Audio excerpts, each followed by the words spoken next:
Prabowo Subianto bicara soal Divide et Impera saat dirinya memberikan sambutan di Kongres Muslimat Nahdlatul Ulama di Jatim Expo, Surabaya. Sebelumnya, ia mengatakan soal adanya orang yang ingin menjauhkannya dengan mantan Presiden Republik Indonesia ke-7 Joko Widodo. Wacana soal menjauhnya hubungan Prabowo dengan Joko Widodo bersamaan dengan kebijakan antara keduanya yang saling berseberangan. Beberapa usaha Jokowi untuk membangun infrastruktur di sejumlah titik di negeri ini justru ditahan oleh Prabowo melalui instruksi efisiensi anggaran. Lalu, benarkah silang kebijakan ini adalah salah satu sinyal menjauhnya hubungan Prabowo dengan Jokowi? Siapa tokoh yang disebut Prabowo sebagai pelaku Divide et Impera? Menghadirkan pengamat politik Hanta Yuda. Ikuti diskusinya dalam editorial review. Menuju ke Sleman, Detik Sore akan membahas lebih dalam soal peristiwa keracunan yang dialami sejumlah warga. Total korban kasus keracunan di Kerasakan Tempel Sleman, Yogyakarta berjumlah 162 orang. Hingga saat ini, pihak kepolisian pun masih mendalami penyebab terjadinya peristiwa ini. Bagaimana kabar terbaru tentang kejadian ini? Ikuti laporan redaktur Detik Jateng dalam Indonesia Detik ini. Beralih ke topik lain, Detik Sore akan menyorot salah satu band berkaliber dunia yang dijadwalkan hadir di Indonesia. Green Day akan tampil di Jakarta pada tanggal 15 Februari 2025 di Karnaval Ancol. Selama berkarir, Green Day telah meninggalkan jejak yang mendalam di dunia musik serta memiliki basis penggemar yang sangat besar di seluruh dunia. Lalu, bagaimana persiapan konser Green Day di Indonesia? Simak obrolannya bersama Rafael Entertainment hanya di Sunset Talk. Ikuti terus berita-berita menarik Detikcom lainnya hanya di Detik Sore. Tidak ketinggalan pula update terbaru soal pergerakan pasar saham jelang penutupan IHSG di awal acara. Sekarang, mari kita sambut host kita, Eduardo Simorangkir dan Pocut Kamaral. Detik Sore, gak cuma hore-hore. Yeay, welcome to Detik Sore. Gak cuma hore-hore. Yeay.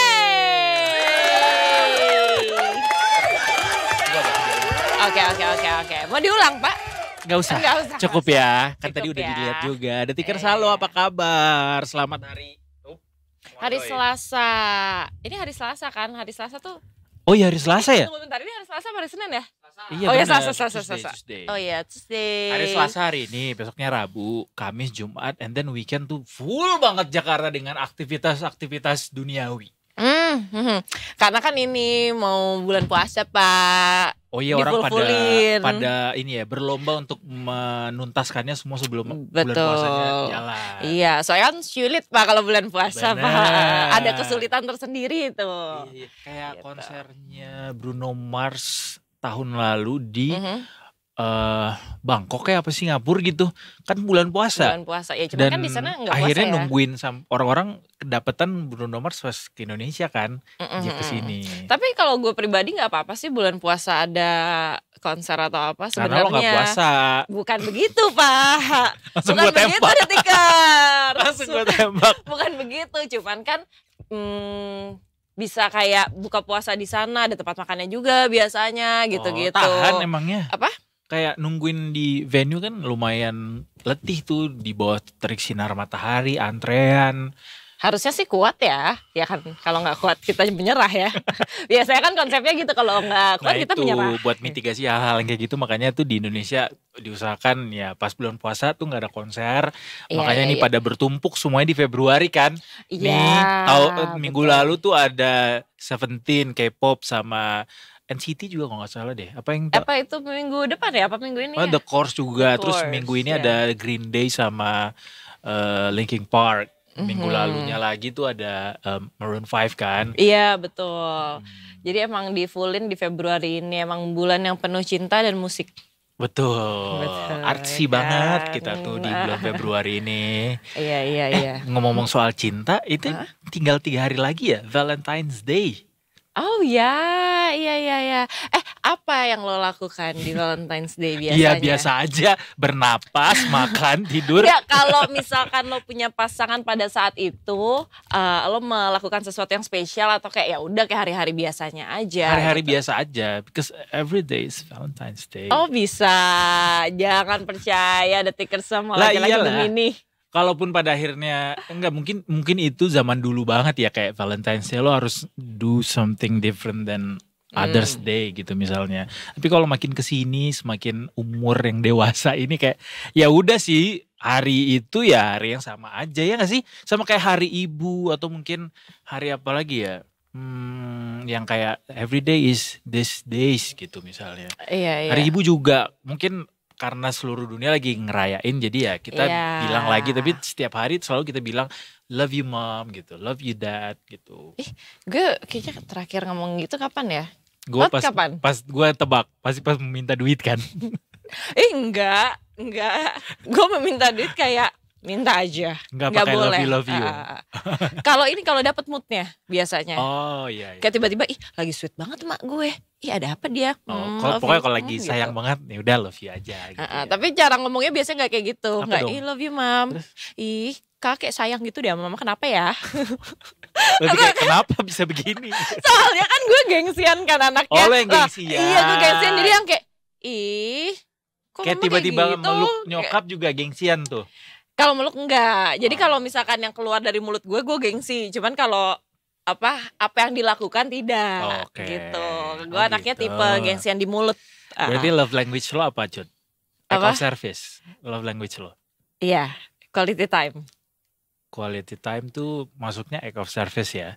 Emang nyediain. Beda Dua kan ada 5 kan. Ya, act of service, quality words of time, affirmation, physical attack, physical touch. Physical touch.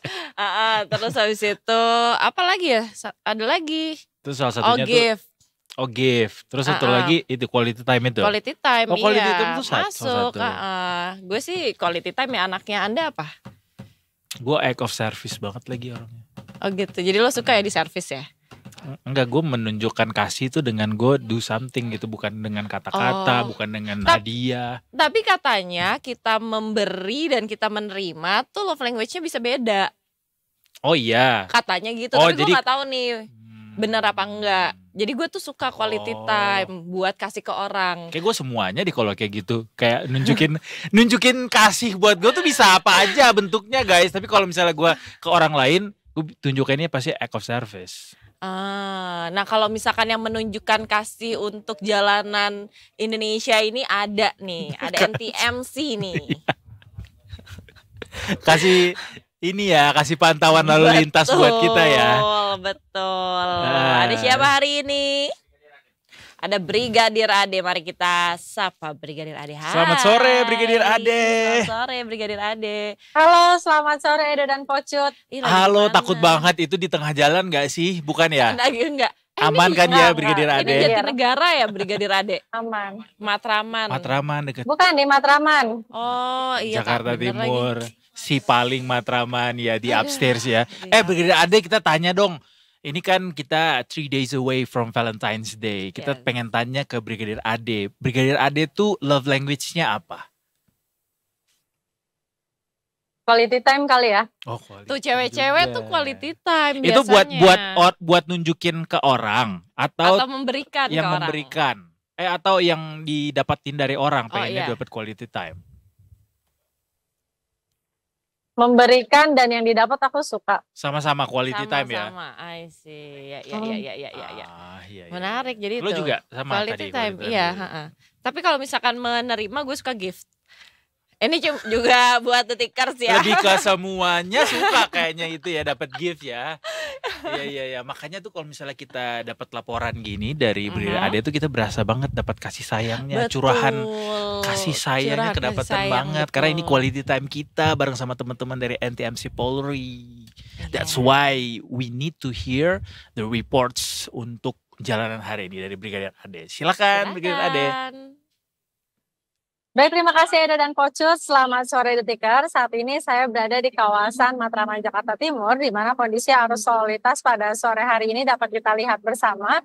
Arus lalu lintas dari arah Senen atau Gunung Sahari akan menuju ke arah Cempaka Putih ataupun Kampung Melayu, tepatnya sudah mulai adanya peningkatan volume kendaraan di kawasan ini dikarenakan bertepatan dengan jam pulang perkantoran. Dan juga terlihat di kawasan ini ada pun jalur busway, harap bagi para pengendara untuk tidak menjadikan alasan terburu-buru bagi Anda dapat melintasi jalur busway sebagai laju kendaraan Anda. Dan selanjutnya dari arah Manggarai yang akan menuju ke arah Kampung Melayu ataupun menuju ke arah Gunung Sahari, harap tetap berhati-hati mengingat juga peningkatan volume kendaraan juga terlihat sudah terjadi dan perlambatan kecepatan kendaraan juga selain terjadi akibat adanya antrian traffic light juga banyaknya aktivitas angkutan umum yang menaik turunkan penumpang tidak pada tempatnya. Dan kami pun mengucapkan terima kasih bagi pengendara yang telah berhenti di belakang garis stop saat lampu merah, mengingat adanya hak pejalan kaki di depan garis stop. Dan juga tak henti-hentinya kami menghimbau bagi pengendara roda 2 untuk tetap menggunakan helm baik jarak dekat ataupun jauh, mengingat kecelakaan tidak mengenal jarak. Dan kemudian bagi pengendara juga yang akan menuju ke arah Kampung Melayu, harap mematuhi marka jalan yang berlaku untuk tidak memarkirkan kendaraan Anda di bahu jalan dikarenakan dapat mempersempit laju kendaraan yang dapat berimbas kemacetan. Dan juga perlu kami informasikan bahwa Korlantas Polri melaksanakan operasi keselamatan lalu lintas, operasi wilayah mandiri lalu lintas yang sudah dimulai sejak tanggal 10 dan akan berakhir di tanggal 23 Februari 2025. Dan harap bagi para pengendara untuk mematuhi aturan yang berlaku serta arahan petugas kami yang berada di lapangan. Dan demikian informasi yang dapat kami sampaikan. Dan bagi Anda yang ingin mendapatkan informasi tentang kondisi arus lalu lintas terkini, Anda dapat menghubungi call center kami di 1500 669 atau dapat melalui SMS center di 9119. Stop pelanggaran, stop kecelakaan, keselamatan untuk kemanusiaan, Indonesia tertib dan salam presisi. Demikian Brigadir Adi Sinta melaporkan. Selanjutnya kembali kepada Edo dan Pocut dan di studio. Terima kasih banyak Brigadir Ade. Brigadir Ade. Hati-hati di jalan dan selamat bertugas kembali. Selamat sore. Siang. Oke, selamat bertugas juga. Selamat sore. Selamat sore dari Brigadir Ade yang melaporkan dari kawasan Matraman, Jakarta Timur. Betul. Kita pengen kasih tahu juga kalau sekarang nih ternyata masih banyak premanisme di Indonesia yang pada akhirnya bikin investasi itu sulit untuk masuk ke dalam negeri. Did you know that? Jadi ternyata ini diungkap sama Kementerian Perindustrian Detikers kalau premanisme oknum organisasi masyarakat atau ormas itu banyak menyebabkan batalnya investasi di Indonesia. Bahkan jumlahnya ratusan triliun. Jadi kayak misalnya ada minat gitu untuk masuk ke Indonesia berinvestasi, tapi kerap kali gagal gara-gara adanya semacam pungli lah karena ada premanisme dari oknum ormas ini. Nah ini disampaikan sama juru bicara Kementerian Perindustrian Febri Hendri Antoni Arif yang mengatakan bahwa ulah oknum ormas ini menghambat upaya investasi sektor manufaktur. Duh sayang banget ya. Makanya pihaknya sekarang sudah mengupayakan beberapa industri strategis itu masuk ke dalam proyek objek vital yang mendapatkan pengamanan dari kepolisian.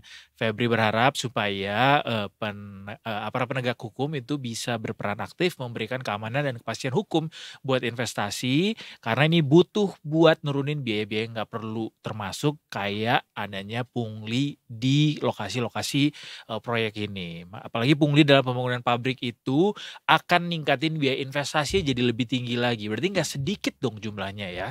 Pada kesempatan ini juga Febri bilang pihaknya mendapatkan laporan adanya ulah preman yang mengelola secara scrap atau sisa material industri yang tidak terpakai tanpa ada pengaturan khusus. Jadi kayak secara sepihak gitu untuk menggunakan itu.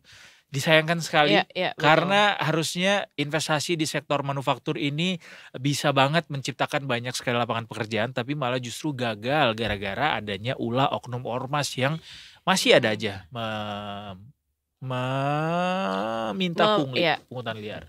Nggak baik ya, nggak boleh pungli-pungli gitu. Jangan ya Dek ya. Jangan ya Dek ya. Tapi itu tuh dari ini tahu. Kayak dari zaman dulu yang kecil-kecil aja dipungli-pungliin. Iya banyak banget. Mohon maaf, zaman dulu kita pas SD emang nggak pungli. Yang mana? Kalau misalkan kayak, iya ada acara di sekolah, harganya kayak 150.000. Itu pungli. Kita bilangnya 200.000, lumayan 50.000-nya. Itu pungli loh. Gua gak pernah kayak gitu. Iya. Harganya 150.000, bilang ke orang tua 250.000. Itu contoh pungli dari ini loh, apa namanya? Nah lo yang menciptakan bibit-bibit ormas tuh kayak gitu, bibit-bibit oknum ormas pungli tuh lu ternyata salah satunya. Jangan ya deh ya. Nggak boleh boleh. ya, nggak boleh. Aduh. Nah, terus lo bilang gini dong, salah sendiri nyokap gua kalau misalnya gua dapat duit dari seseorang diminta katanya mau disimpan, taunya dipakai sendiri sama dia. Investasi bodong ya. Investasi bodong, bener. Aduh. Dan lo melakukan hal yang sama dengan anak lo kan? Tidak, Oh, enggak. anak gue tuh suka banget duit. Jadi kalau dapat duit Dia pegang ngecek sendiri. Dia ngecek banknya dia kok. Kayak, pengen ke ATM ngapain mau ngecek, Oh. masih ada apa enggak duitnya gitu. Bisa-bisa Jadi dia bikin pencatatan sendiri jadi juga anak ya? zaman sekarang ingat kok duitnya Oh, berapa. gitu, ya. Iya benar kan. Oke, sekarang kita karena udah jam segini, gimana kalau misalkan kita langsung cek sentimen market kita, karena abis ini kan kita ada Mbak Sandra mau Gesho, Oh iya benar. yang akan nyanyi spesial katanya. Kita udah gak sabar sih. Kita langsung lihat aja sentimen-sentimen yang mempengaruhi pergerakan pasar hari ini.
Itu dia detikar sentimen market untuk hari ini. Bener.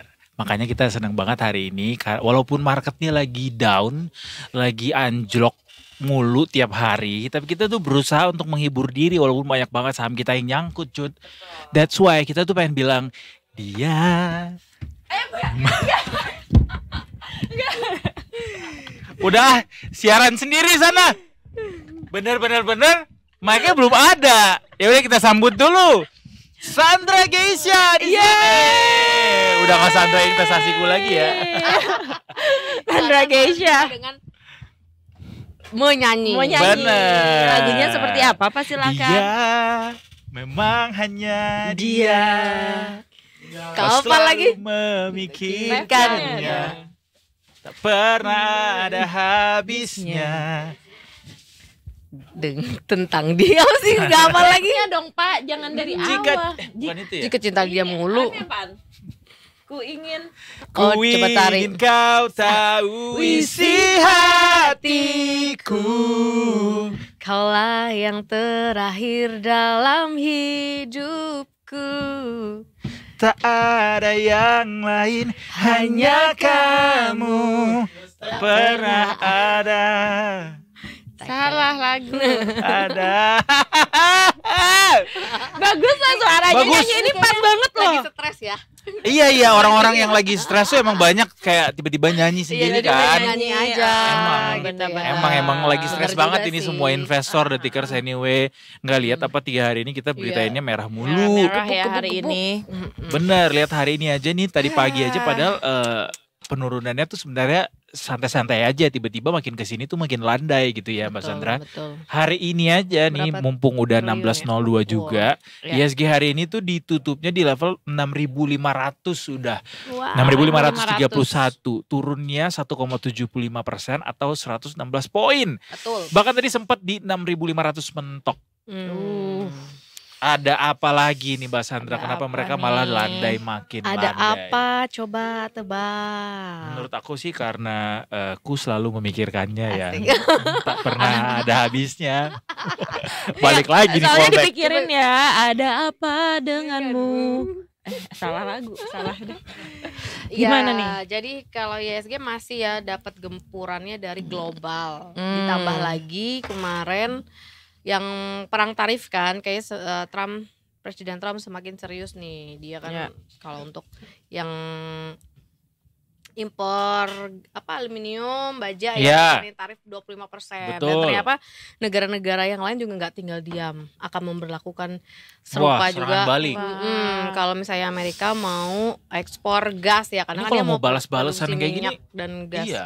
Iya, jadi ya sebenarnya investor sama ini pada wait and see lah. Namanya juga perang ya, pasti balas-balasan ya. Iya Iya sih. kalau Iya bener juga. kalau ya. nggak balas-balasan namanya Itu bukan namanya perang. bukan perang, itu namanya humiliation.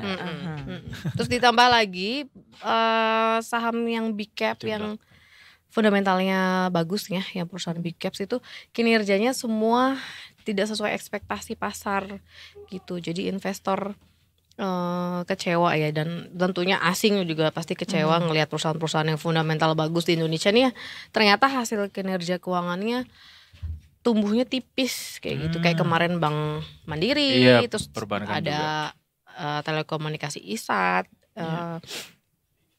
terus kemudian Bank BNI juga, terus terlebih lagi ditambah saham-saham konglomerasi juga turun drastis gara-gara efek nggak masuk ke indeks MSCI. Betul. Tuh, jadi penyebabnya Opa banyak banget ya. Prajogo ya. Iya, Pak Prajogo. Terus kemudian ditambah lagi karena ada perang tarif ini, US dollar semakin menguat. Ya. Jadi pasti US dollar kan sama IHSG bertolak belakang ya. Kalau US dollarnya menguat, IHSG kita pasti melemah kayak gitu. Ditambah lagi kalau misalnya memang benar ada tarif perang dagang ini, itu bisa nyebabin juga inflasi gitu. Nah kalau inflasinya naik, otomatis kan suku bunga nggak akan turun-turun ya, gitu. Jadi the Fed juga nggak bisa leluasa akan kebijakan Trump yang sekarang nih, gitu. Sedangkan investor sekarang, trader itu investor pengennya suku bunga tuh bisa turun lah untuk tahun ini 1-2 kali gitu. Jadi ya banyak faktornya, lebih banyaknya ke global gitu. Ditambah juga satu lagi, data kita nih, data penurunan.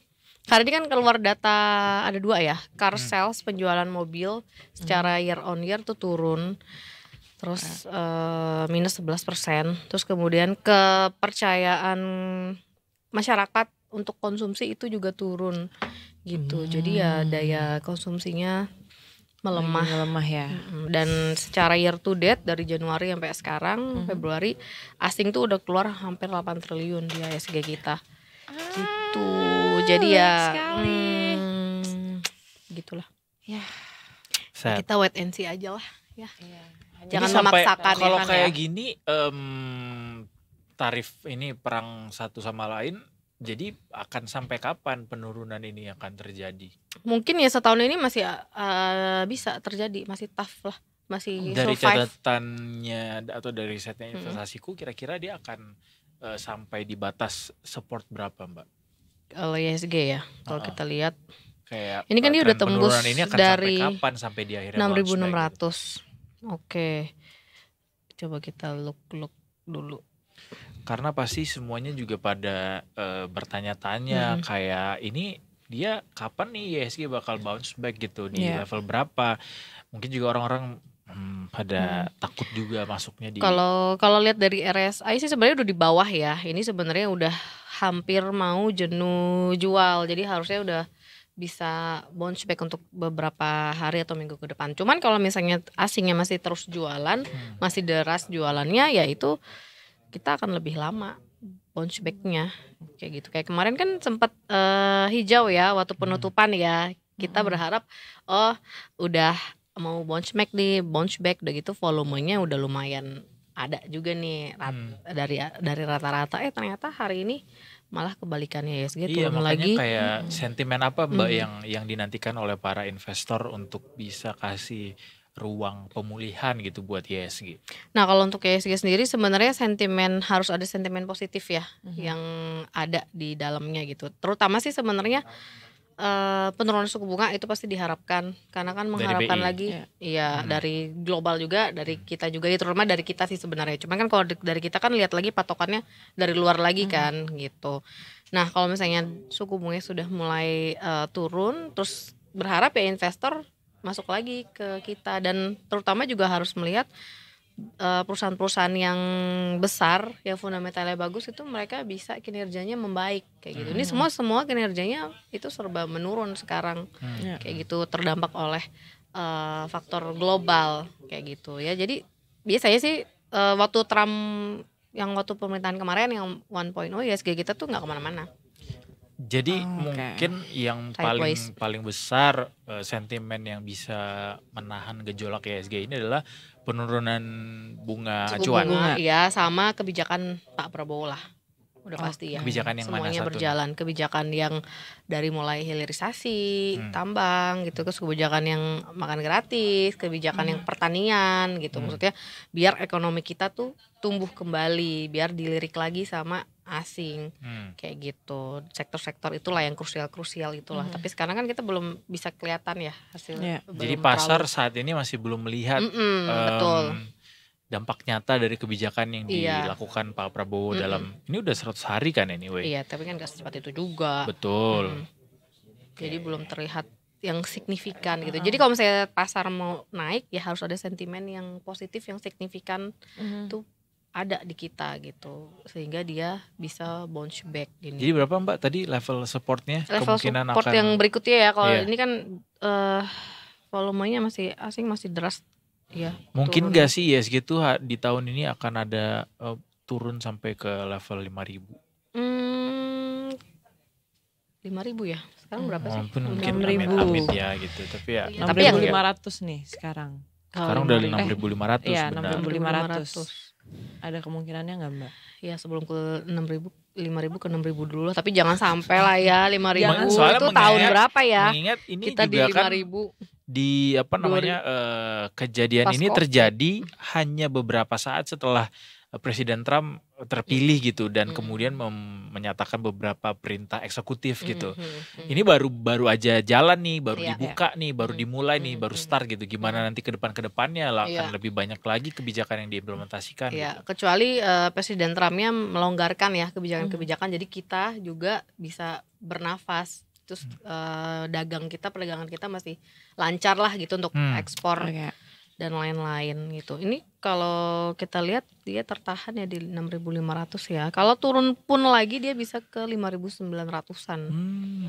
Ya kalau 5.000-an. Kalau jebol si 6.000-nya ya.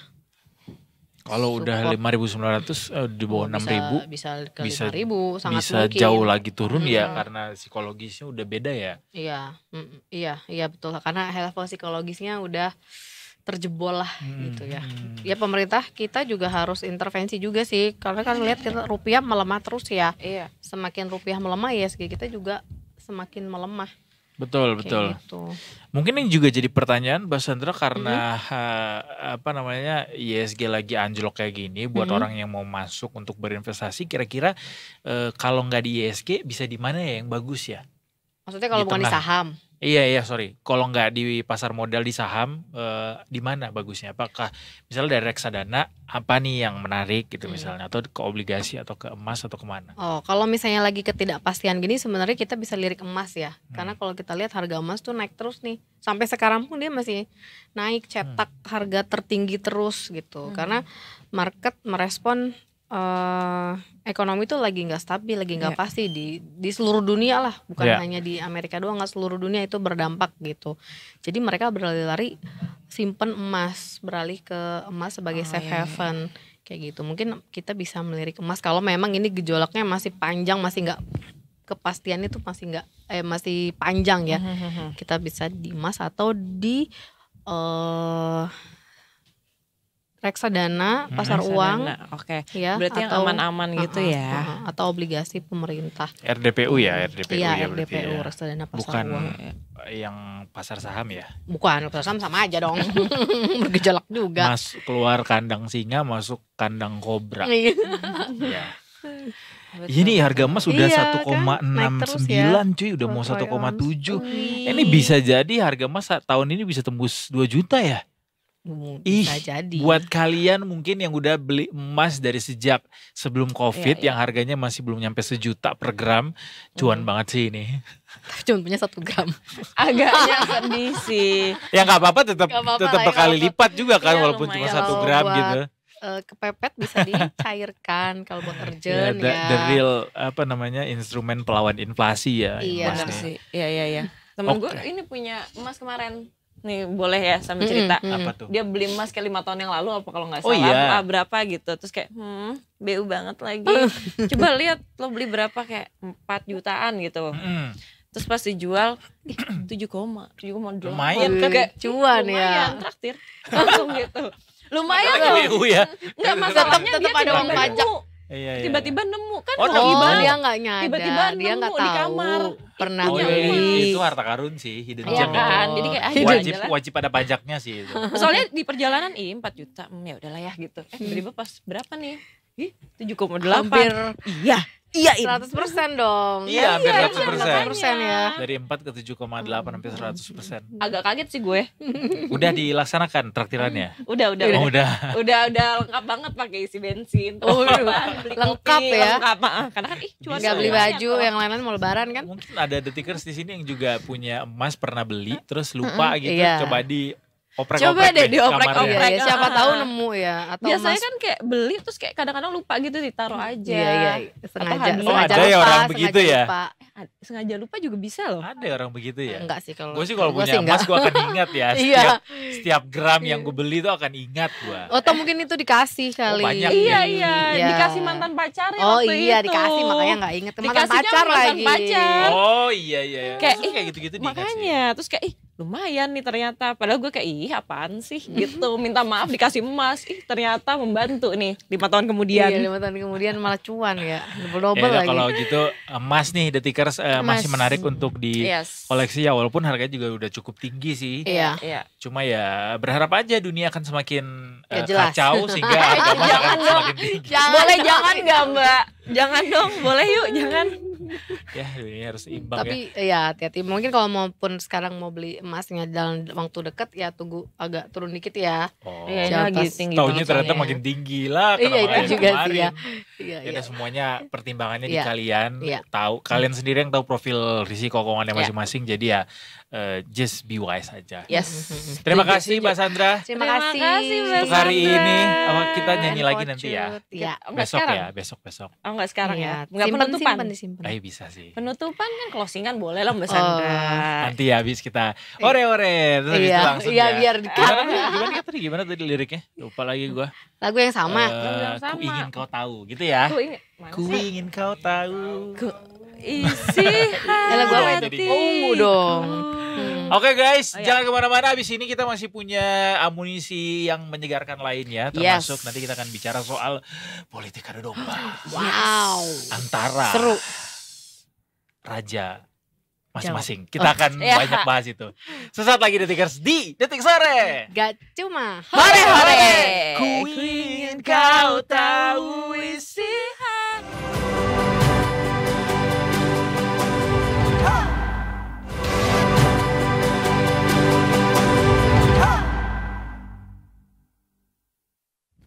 Yes, masih di Detik Sore. Gak cuma Hore-hore. Yai. Nah, sekarang kita akan ngebahas tentang sesuatu mengenai politik nih. Apakah itu Bapak Edo? Nah, tadi kan kita udah sempat singgung ya, guys. Kita akan bicara soal politik adu domba. Katanya nih ada yang ngadu-ngadu antara satu Iya. orang dengan satu orang lainnya gitu loh. Kita juga pengen tahu nih ini sebenarnya peraduan ini sejak kapan dan kenapa bisa sampai ada ya kan? Betul. Kalau ngobrol soal politik, sama politik. siapa lagi kalau bukan sama Indah Mutiara kami dari Detik News. Hai. There she is. Selamat sore. Selamat sore Selamat Tiara. sore. Hari ini udah minum berapa gelas kopi? Aduh, berapa nih ya? Banyak lah ya Banyak pokoknya. nih. Ha-ha. Tapi aku mau dong dijelasin sedikit secara simpelnya kayak gini tuh apa sih biar halayak umum ini Detikers kalau misalkan aduh pusing banget politik, simpelnya tuh kayak gimana? Simpelnya berawal dari tatap. Pidatonya, oh enggak. Kirain mau nyanyi Mau nyanyi. lagi. Tiba-tiba bernyanyi. Berawal dari tatap. Dari matamu. Yuk kita lanjutin, silakan. Silakan. Nah, Dia udah silakan. takut tadi kayak bener lagi. Langsung bingung. Langsung buyar. Berawal dari Berawal dari pidatonya Presiden Prabowo kemarin nih. Jadi kan kebetulan lagi hadir di acaranya Muslimat NU ya, yang ketuanya Muslimat NU-nya ini Bu Khofifah kan. Nah, Pak Prabowo kan hadir pidato sempat menyinggung, wah Bu Khofifah. Yang kenalin saya ke Bu Khofifah nih Pak Jokowi gitu. Barulah tersebut nama Pak Jokowi bersambung gitu kan. Pak Prabowo bilang ada pihak yang mau memisahkan beliau dengan Pak Jokowi gitu kan. Nggak disebut sosoknya siapa gitu. Cuman kata Pak Prabowo lucu juga ya gitu. Ada yang mau misah-misahin ini gitu. Sehingga jadinya menjadi suatu tanda tanya juga gitu kan, siapa sebenarnya nih yang mau misahin gitu, dan kenapa juga akhirnya Pak Prabowo menyinggung ini di suatu forum terbuka gitu ya, di suatu forum terbuka. Memang kita tahu kan hubungan Pak Prabowo dan Pak Jokowi juga udah lama nih gitu kan, apalagi yang sejak Pak Prabowo sudah di kabinetnya Pak Jokowi di pemerintahan yang lalu, kemudian saat Pilpres gitu kan ya. Adegan MRT itu ya. Nah, sejak adegan momen bersejarah di MRT itu gitu kan. Kemudian di kabinetnya, lalu Pilpres gitu kan. Itu kan sudah dianggapnya apa ya, selalu bersama gitu kan. Sampai kemudian setelah pergantian kekuasaan juga mereka tuh masih beberapa kali ketemu, sering antara Pak Prabowo yang ke Solo atau kemudian Pak Jokowi pas Jakarta ketemu gitu kan, terus di acara kondangan ketemu gitu kan, jadi tetap ada pertemuan-pertemuan itu. Tapi memang soal isu-isu hubungannya Pak Prabowo dan Pak Jokowi, ada isu retak, isu pisahnya memang bukan sekali ini aja gitu. Sebelumnya dulu kayak misalkan pas sebelum Pilpres gitu ya, sebelum Pilpres pun juga sempat muncul tuh waktu sekitar bulan Agustus gitu. Pak Prabowo juga sempat yang memunculkan, katanya ada yang bilang saya dan Pak Jokowi retak gitu. Termasuk Pak Jokowi juga ngerespon. Nah, Pak Jokowi juga ngerespon gitu kan, ditepis lah isu-isu bahwa mereka berdua ini retak gitu kan. Kemudian sempat juga tuh akhirnya yang kayak tadi kan, sudah ada pertemuan setelah pergantian kekuasaan pun hubungannya juga nggak selesai gitu aja gitu. Ada waktu bulan November gitu kan, berarti belum lama sejak pelantikan ketemu di Solo. Habis itu gantian sebulan kemudian Pak Jokowi yang gantian bertemu di Jakarta, bertemu Pak Prabowo gitu kan. Kemudian masih inilah di kabinetnya Pak Prabowo juga ada beberapa menteri yang dulunya kabinetnya Pak Jokowi gitu. Jadi Pak Prabowo juga sempat beberapa kali menunjukkan sebenarnya ada loh keberlanjutan gitu kan, keberlanjutan dari pemerintahannya Pak Jokowi di pemerintahannya Pak Prabowo sekarang gitu. Jadi gestur-gestur bahwa mereka kompak, mereka selalu masih hubungan terjalin baik itu selalu ditunjukkan gitu.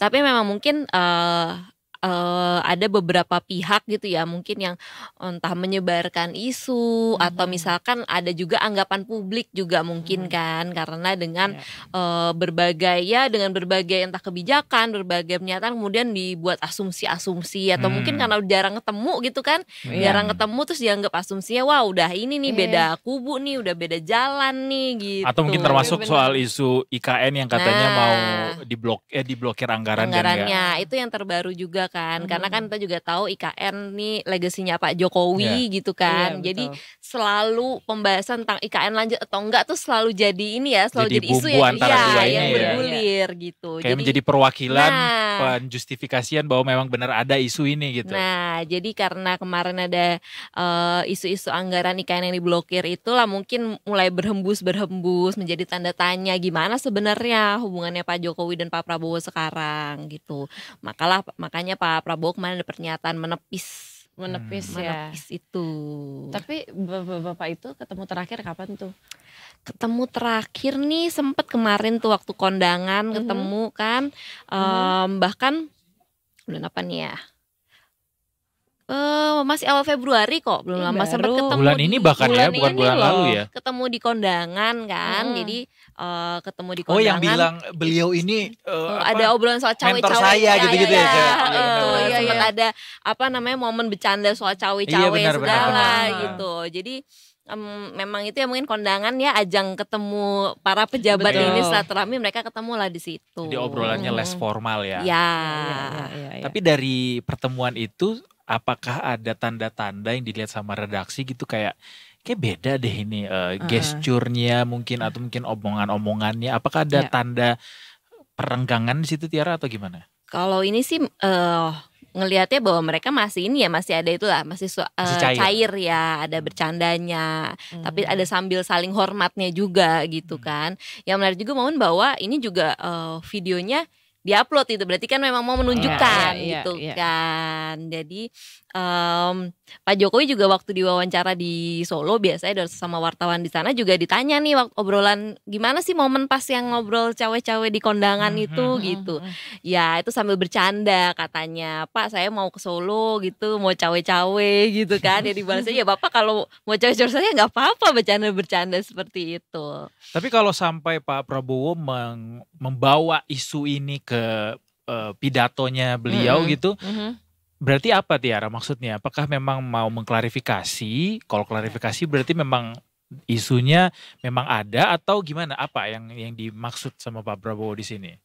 Nah kalau misalkan dari ini sendiri setelah pidatonya Pak Prabowo belum ada misalnya penjelasan elaborasi lebih lanjut gitu ya dari pihaknya, mungkin dari Istana atau dari Gerindra soal sebenarnya apa sih dasarnya atau kenapa Pak Prabowo menyinggung ini secara langsung. Tapi misalkan sudah ada beberapa komentar dari partai politik gitu, misalkan seperti dari PSI gitu kan, yang menyatakan ya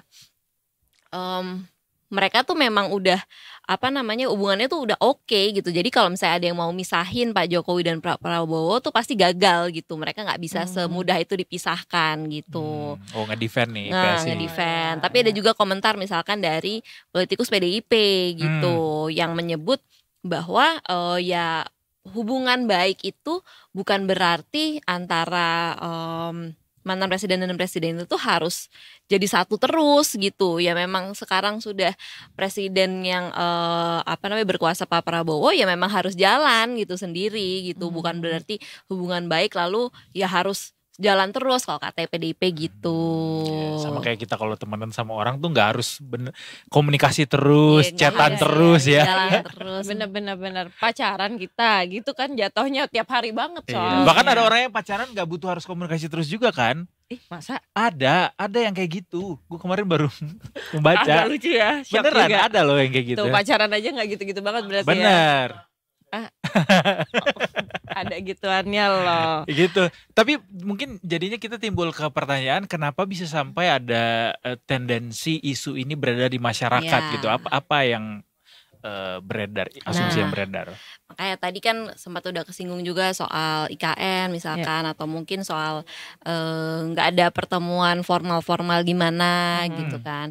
Tadi kalau kembali saya kan pernyataan dari pihaknya Pak Prabowo sebenarnya memang belum ada elaborasi, tapi Pak Jokowi sendiri udah komen nih, udah menanggapi Pak Jokowi gitu kan soal pernyataannya Pak Prabowo terbaru ini, bahwa Pak Jokowi menyatakan ya hubungannya dengan Pak Prabowo ini udah lama gitu ya kan, memang tadi udah dari pertemuan MRT bersejarah itu kan, dan hubungannya baik gitu, sampai sekarang juga hubungannya solid, jadi nggak ada masalah kalau menurut Pak Jokowi.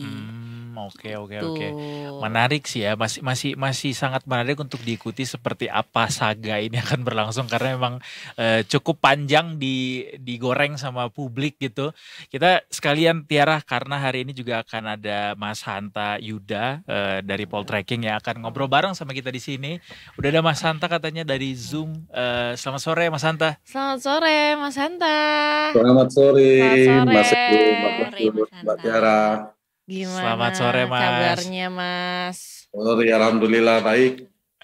Mas, kita agak bikin panas sedikit sore ini, Mas. Tadi kita udah ngobrol-ngobrol sama Tiara gimana kronologi adanya tendensi perpecahan atau retak hubungan antara Pak Prabowo dan Pak Jokowi gitu. Tapi kalau dari catatan poll tracking gitu atau dari Mas Hanta sendiri ngelihat kenapa sih isu ini tendensinya muncul di masyarakat, Mas? Ya, Edo, ini sebenarnya adalah keberlanjutan dari peta politik Pilpres, di mana peta politiknya berbentuk tripolar. Jadi ada 3 aktor politik hari ini realitasnya paling berpengaruh, paling menentukan, dan saya mengistilahnya patron politik Indonesia yang paling berpengaruh. Kenapa berpengaruhnya nanti bisa kita diskusikan. Satu adalah Prabowo Subianto, yang kedua Joko Widodo, yang ketiga adalah Megawati Soekarno Putri. Nah, 3 orang ini sangat suka tidak suka mewarnai dinamika politik Indonesia, mempengaruhi langgam dan hitam putih politik Indonesia. Jadi ada aktor-aktor lain tidak sekuat 3 orang ini. Prabowo Subianto misalnya, sebenarnya kita akan menemukan jawaban nanti di ujung antara 3 orang ini. Prabowo Subianto mengapa kuat? Menurut catatan saya, satu, sebagai presiden adalah beliau sebagai pengendali utama kekuasaan yang mengendalikan fitur-fitur kekuasaan. Yang kedua, dukungan publiknya juga sangat kuat karena baru menjabat, dia mendapatkan dukungan approval rating, tingkat kepuasan yang relatif tinggi tentunya karena baru menjabat. Dan yang ketiga, hampir sempurna dukungan di parlemennya. Itu yang membuat Prabowo sangat kuat. Kemudian yang kedua, kaki politik Jokowi juga masih relatif kuat. Kenapa? Karena Jokowi baru lepas di saat approval rating, tingkat kepuasannya juga tinggi. Dukungan dari pendukungnya relatif kuat. Yang kedua adalah di parlemen, Jokowi juga punya Golkar, tanda petik kalau kita perhatikan. Dia masih memiliki sisa-sisa jejaring kekuasaan. Paling tidak ada orang-orang Jokowi di kabinet. Yang ketiga, jejaring Megawati juga masih kuat. Sebagai ketua umum partai pemenang pemilu, yang secara de jure yang bisa dikategorikan partai di luar pemerintahan satu-satunya PD Perjuangan. Nah, segitiga ini kalau saya istilahkan cinta politik segitiga lah. Karena tapi segitiganya segitiga maut. Kalau tidak berhati-hati dia akan sangat berefek pada stabilitas politik nasional kita. Tripolar itu 3, dia seperti tidak terkontraksi kuat. Kalau bipolar kan dua poros, 2 polar kan kuat hantamannya ibarat pipa. Tapi karena 3 itu sepertinya tidak kuat kita melihatnya. Tapi dia berpotensi menjadi 2. Nah, ketika menjadi 2, nah ramenya hari ini kan ada arahnya ingin menjadi 2 kekuatan. Oleh siapa? Oleh yang kita bisa petakan siapa yang berkepentingan untuk siapa yang dekat, siapa yang mendekat, siapa yang jauh dan seterusnya. Begitu. Itu peta awalnya kira-kira. Baik. Kalau dilihat dari situ berarti ya soal cinta segitiga ini menarik ya Tiara. Bagaimana ini selalu juga dipanas-panasin juga gitu sama publik. Mungkin Tiara ada yang pengen di. Nah, kalau berarti dengan juga pernyataan terbaru Pak Prabowo ini apa berarti ingin lebih Pak Prabowo mau menegaskan posisinya di antara segitiga ini kayaknya Mas Hantani ya. Menegaskan mau lebih condong ke yang mana gitu. Iya, Mbak Tiara, menurut saya Prabowo akan bermain dikesankan dekat kepada kedua-duanya. Dia tidak akan memilih dikesankan dekat pada salah satu, karena itu akan tidak menguntungkan bagi Prabowo. Karena apa? Prabowo membutuhkan satu, beliau tidak mau dikesankan di bawah bayang-bayang Jokowi kalau dia sangat dekat pada Jokowi. Tentu Prabowo juga mungkin secara politik tidak menginginkan Jokowi terlalu kuat kaki politiknya, karena ini akan mengganggu manuver politiknya, bisa membuat Prabowo terserimpung tanda petik gitu. Kemudian yang ketiga Prabowo juga membutuhkan semacam instrumen untuk mengendalikan gerak politik seorang wapres yang namanya Gibran itu. Karena itulah Prabowo membutuhkan sosok namanya Megawati untuk mengimbangi kekuatan dominasi sisa yang dimiliki oleh Jokowi. Tetapi di saat yang sama, Prabowo juga membutuhkan peran Jokowi supaya Megawati tidak terlalu liar langkah politiknya, tidak terlalu keras oposisinya, dan terbukti PDIP dan Megawati tidak berani beroposisi. PDIP dan Megawati tidak leluasa beroposisi, barangkali juga punya keinginan politik untuk melakukan semacam perlawanan tanda petik dengan Jokowi, yang kita tahu dua sejoli yang dulu berkawan sekarang menjadi lawan, Megawati dan Jokowi, yang dulunya mereka bersekutu sekarang berseteru, tidak bisa kita pungkiri dinamikanya Mbak Tiara. Nah, karena itu bagi Prabowo adalah pasti memainkan bandul politik. Supaya Jokowi tidak terlalu kuat, maka harus dikesankan dia cukup dekat dengan Megawati.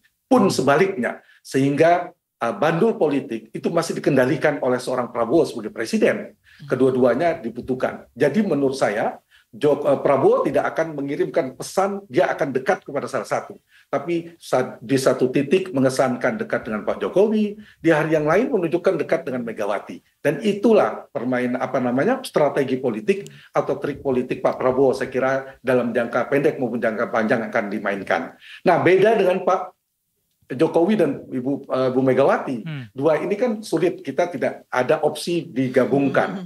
Dua orang ini pertanyaan begini, kalau Jokowi dan Prabowo lengket, dekat, yang paling dirugikan atau posisi politik yang paling lemah, Mbak Tiara, Mas Edo, itu adalah Ibu Mega.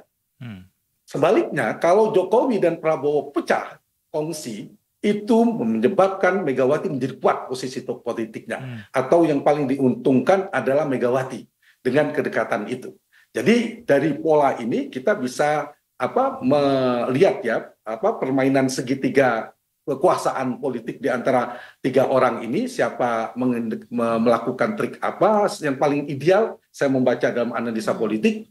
Maka bagi PDIP, Ibu Mega mungkin strategi rangkul pukul itu tanda petik realistis itu dalam perspektif dinamika politik ya, merangkul Prabowo dalam rangka tanda petik untuk memukul lawan politik yang dulu kawannya.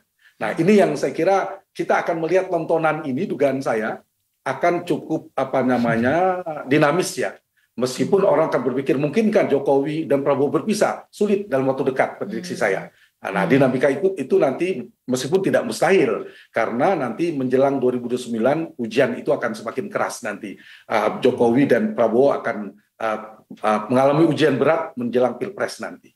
Dalam waktu dekat tuh artinya paling tidak sampai akhir masa pemerintahan, Pak Prabowo akan berusaha untuk menjaga bandul ini bisa tetap seimbang gitu, Mas? Betul sekali. Karena itu penting bagi Prabowo, karena kalau Prabowo Subianto tidak dekat dengan Jokowi, itu membuat Prabowo nanti, Pak Prabowo akan kesulitan, tanda petik ya, berhadapan dengan kekuatan oposisi yang dimainkan PDIP dan Megawati. Jadi justru itu meninggikan posisi tawar. Jadi ini kan permainannya posisi tawar. Kalau misalnya Prabowo memutuskan bersama Megawati, yang dirugikan Jokowi. Karena Pak Jokowi kaki politiknya semakin lemah, pengaruhnya tidak semakin memudar. Tetapi di saat yang sama, Prabowo sebenarnya sedang meninggikan posisi tawar Megawati. Karena Jokowi melemah. Karena itulah dibutuhkan seorang Jokowi untuk membuat Megawati tidak kuat bagi Prabowo. Pun sebaliknya, Prabowo membutuhkan Megawati supaya Pak Jokowi tidak terlalu kuat cawe-cawenya, supaya Pak Jokowi tidak terlalu dikesankan Pak Prabowo di belakang dibayang-bayangi oleh Pak Jokowi.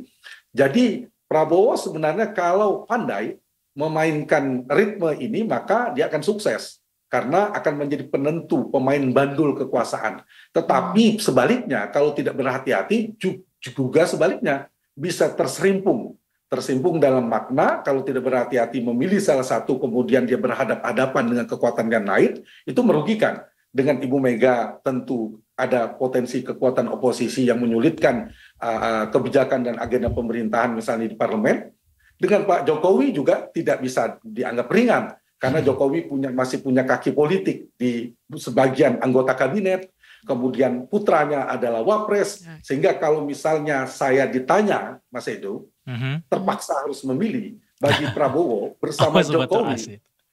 Dengan Jokowi itu relatif lebih aman. Oh gitu. Risiko politiknya tidak lebih keras. Jadi tidak berhadapan dengan kekuatan oposisi PDIP dan Megawati.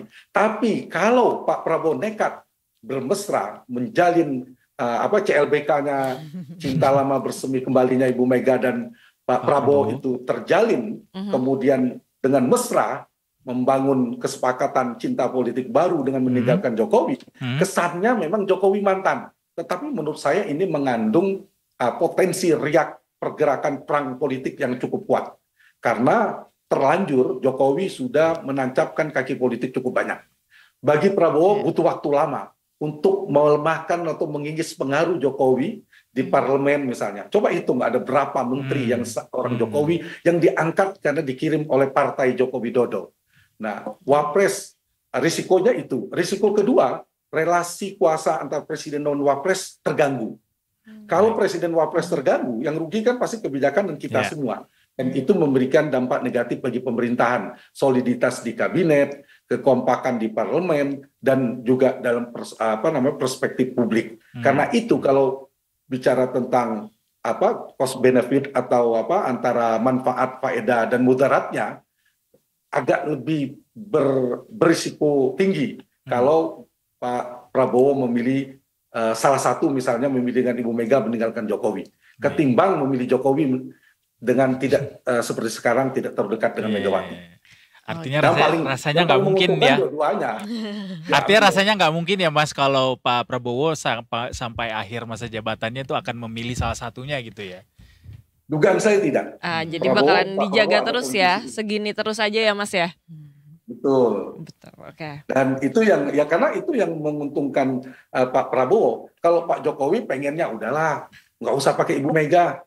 Kita sudah kuat, fokus saja untuk bangun IKN, stabilitas pemerintahan dan seterusnya. Bagi Ibu Mega sebaliknya, tinggalkan Jokowi, kan sudah mantan, bukan ketua umum partai, nggak perlu. Sudah cukup partai kuat, ada PDIP, kami akan topang sepenuhnya. Itu dari perspektif Megawati. Bagi Prabowo tidak, saya butuh kalian dua-duanya. Supaya kedua-duanya tidak kuat. Kalau dua-duanya tidak kuat, yang kuat adalah saya, kata Pak Prabowo. Dan saya akan menentukan itu. Jadi Prabowo itu di tanda petik ya, Bu Mega itu justru membantu Pak Prabowo ketika berhadapan-hadapan dengan Pak Jokowi. Pak Jokowi itu membantu Pak Prabowo berhadapan-hadapan dengan keinginan Ibu Mega dan PDIP dengan oposisinya. Coba lihat aja dinamika statement politisi PD Perjuangan, pendukung Pak Jokowi dari PSI misalnya, itu lihat ritmenya dan kita bisa melihat tiga ini. Kalau dulu kan ada Pak SBY, enggak lagi sekarang karena udah bagian dari pemerintahan. Kemudian kita bicara Pak Surya Paloh dulu di Pilpres karena kingmakernya Anies Baswedan. Sekarang tidak sekuat itu. Tapi tiga ini sangat kuat. Kalau teori kekuatan patron politik kan syaratnya satu, dia harus punya kapasiti bobot politik kuat. Ketiga orang ini paling kuat sekarang di Republik ini. Yang kedua, dari sisi link, jejaring, mereka paling kuat jejaring kekuasaannya. Yang ketiga, resource, sumber daya, kekuasaan, ekonomi politik dan sebagainya, mereka paling kuat. Jadi tiga ini, untuk melihat arah peta politik Indonesia, lihat pergerakan tiga orang ini. Kemana dia? Misalnya Pak Jokowi sowan ke Sri Sultan, Ibu Mega ada komunikasi daring dengan Pak Prabowo. Nah, itu perlu dipantau oleh detik. Per detiknya. Oleh detik per detiknya. Kisi-kisi nih ya, kisi-kisi ceritanya.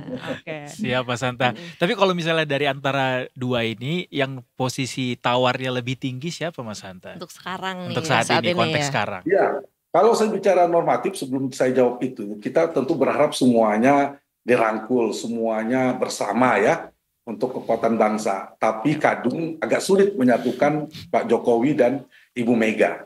Nah, posisi politik per hari ini, kalau saya ingin menjawab pertanyaan tadi, secara sekilas artinya secara tersurat itu Ibu Mega karena memegang kendali veto player-nya partai politik terkuat meskipun tidak dominan, yaitu PD Perjuangan, dia sangat menentukan. Tetapi yang tersirat atau jejaring kalau dimasukin intinya atom itu substansi kuatnya itu ada di Jokowi menurut saya. Kenapa? Tadi satu, Wapres. Yang kedua, menteri-menterinya ada berapa? Bahlil dan lain sebagainya lah. Teman-teman Detik lebih paham mungkin dari saya datanya, teman-teman media. Yang ketiga, Pak Jokowi sebelum pergi itu pasti sudah menyiapkan kaki-kaki politiknya. Jadi kalau mau disusun kekuatan Prabowo bandingkan dengan kaki politik Jokowi atau saya sebut kaki Jokowi dan jejaring Megawati, itu dibikin plus minus menurut saya relatif lebih kuat Jokowi daripada Megawati. Karena dari segi berkuasanya kan jauh ya. Sebelum Pak Prabowo adalah Pak Jokowi, sebelum Pak Jokowi Pak SBY, nah Ibu Mega lebih lama. Pak Ibu Mega kalau ibarat sisa itu tidak sekuat Pak Jokowi. Sementara Jokowi lebih kuat. Bahkan wapresnya hari ini, wapresnya itu adalah putranya Pak Jokowi. Dan mereka ini kan Jokowi dan Prabowo ini kan habis melakukan semacam hubungan politik yang sangat erat, sangat intim, di mana keduanya berkoalisi bersama memenangkan kompetisi Pilpres. Nah, ini mesinnya masih kuat ini. Sementara Megawati itu kan lawan politiknya Prabowo di Pilpres lalu, yang mendukung Ganjar Pranowo, meskipun mereka pernah berpasangan. Makanya saya mengistilahkan CLBK tadi. Nah, tetapi mereka bisa menjalin kekuatan kemesraan politik baru. Nah, kalau kita pretelin ini ya, Mas Edo pernah yang tadi 1-1-1-1, Ibu Mega itu kekuatan yang dimiliki oleh Ibu Mega itu semuanya hampir dimiliki oleh Prabowo Subianto. Tapi ada kekuatan Jokowi yang tidak dimiliki oleh Prabowo Subianto. Nah, itu yang kalau saya peristilahkan bagi Prabowo, maka posisi tawar hari ini Jokowi lebih kuat. Kelihatannya kan Jokowi tidak punya partai. Jangan-jangan Jokowi juga punya pengaruh ke Golkar. Nah, karakter Pak Prabowo ini kan tidak seperti Pak Jokowi. Pak Jokowi kan relatif nekat tuh. Kalau ngambil keputusan, nekat. Kesan publiknya, kalau Pak SBY sangat berhati-hati. Pak SBY sangat hati-hati, tidak mau dikesankan tidak demokratis dan sebagainya. Pak Jokowi itu tidak terlalu memikirkan itu, nekatnya cukup tinggi. Nah, Pak Prabowo saya lihat relatif di tengah ya. Jadi ada kemungkinan bagi Pak Prabowo untuk mengambil langkah-langkah kebijakan ekstrim itu agak kecil ya. Misalnya meninggalkan Jokowi karena secara terbuka lalu bermesraan dengan Megawati, lagi-lagi dugaan saya agak sulit karena risikonya cukup besar bagi Prabowo. Nah, yang menguntungkan Prabowo per hari ini adalah Mas Edo, ya seperti sekarang ini mengesankan saya dekat dengan Jokowi. Jokowi adalah guru politik saya, jangan malu-malu menyampaikannya. Tapi di saat yang sama cukup mesra menjalin hubungan dengan politisi PD Perjuangan, mengatur pertemuan, komunikasi, dan itu yang paling menguntungkan. Dan itu kabar buruk buat Pak Jokowi sebenarnya. Kalau Pak Prabowo komunikasi semakin intens sama Pak Ibu Mega. Tetapi kalau Pak Jokowi kemarin Prabowo menyampaikan statement ke publik bahwa tidak ada yang bisa memecahkan saya dengan Pak Jokowi, itu juga kabar kurang baik bagi teman-teman di PD Perjuangan. Gitu, kira-kira. Meskipun kita pengen mereka duduk bersama. Seperti studio Detik kan. Benar. Ini ekonomi lagi gonjang-ganjing, udah politik stabil aja gitu ya sekarang ya, jangan ditambah lagi ininya ya. Jadi kalau misalnya ada bumbu-bumbu gitu di masyarakat nanti sekarang dan ke depan, rasa-rasanya kita ya tinggal nikmatin aja Tiara ya. Buat disaksikan. Buat disaksikan aja ya. Baik. Tiara mungkin ada pertanyaan lagi? Ini kan Bu Mega kan juga lagi di luar negeri gitu ya, Mas Hanta gitu kan. Apakah kemarin sebelum Bu Mega ke luar negeri juga sebenarnya sempat ada rencana-rencana pertemuan Pak Prabowo dan Bu Mega gitu kan. Tapi akhirnya cuman sebatas ya udah pertemuan titip salam gini-gini belum ketemu. Apakah dari analisis dan prediksi Mas Hanta gitu, mungkin setelah Bu Mega kembali ke Indonesia bisa mungkin ada pertemuan atau mungkin ada lobby-lobby atau strategi dari masing-masing kubu kayaknya, ada nggak Mas Hanta? Iya, sebenarnya dari kedua sisinya menginginkan dan menguntungkan pertemuan itu. Bagi Megawati dan PD Perjuangan, pertemuan itu akan meninggikan level atau derajat kedekatan, derajat keintiman relasi kuasanya antara Prabowo dan Megawati. Dan itu penting menjadi pintu masuk. Tetapi di saat yang sama itu akan menjadi, saya istilahkan tadi, kabar berita buruk bagi Jokowi. Nah, karena itu bagi Prabowo harus menjaga perasaan Jokowi. Kita tidak bisa mengatakan bahwa Pak Prabowo bisa leluasa bertemu dengan Ibu Mega, tapi tidak memperhatikan faktor Jokowi. Jadi maksud saya Pak Prabowo mungkin sedang berhitung dalam konteks yang saya sampaikan tadi, mungkin ada komunikasi dengan Pak Jokowi, apakah pertemuan ini lebih banyak menguntungkan Ibu Mega atau lebih banyak menguntungkan Prabowo. Bagi saya, kalau dari sisi Pak Megawati, analisa ya, ini kalkulasi politik, pertemuan itu memberikan nilai kredit poin besar bagi PD Perjuangan dan Megawati. Bagi saya analisa, dari perspektif Prabowo lebih baik dibikin mengambang hubungan percintaannya. Kalau segera diputuskan, itu membuat relasinya dengan begini justru bagus buat Pak Prabowo. Bagus buat Prabowo. Atau Mas, ya. Atau Mas Hanta kalau misalnya kreditnya nggak terlalu gede-gede banget, mungkin pertemuannya lewat video call aja kali ya, nggak usah langsung, jadi nggak seromantis itu gitu. Iya, video call aja ya. Kabarnya udah pernah ya, kabarnya. Kabarnya udah pernah ya. Nah, kalau itu yang dilakukan, maka titik tengahnya supaya titik keseimbangan itu tetap, bandulnya tetap diatur, keinginan Ibu Mega dan PD Perjuangan dipenuhi oleh Pak Prabowo, di saat yang sama ke publik dan ke Jokowinya masih relatif dijaga. Karena itu hubungan dengan Megawati bagi Prabowo menguntungkan adalah hubungan yang mengambang saja. Ya. Kemarin Jadi kayak mengambangnya kemarin lewat bunga anggrek ya pas Bu Mega ulang tahun kan. Itulah buat kira-kira ya orang akan menerka. Tapi kalau mesra, kelihatan dekat, pertemuan intens, itu tidak menguntungkan bagi Prabowo. Wong Pak Prabowo juga udah tidak butuh dukungan di parlemen kan. Parlemen sudah lebih dari cukup dan seterusnya. Nah, jangan sampai mendapatkan 3 lepas 5. Jangan sampai masuk Megawati lepas Jokowi.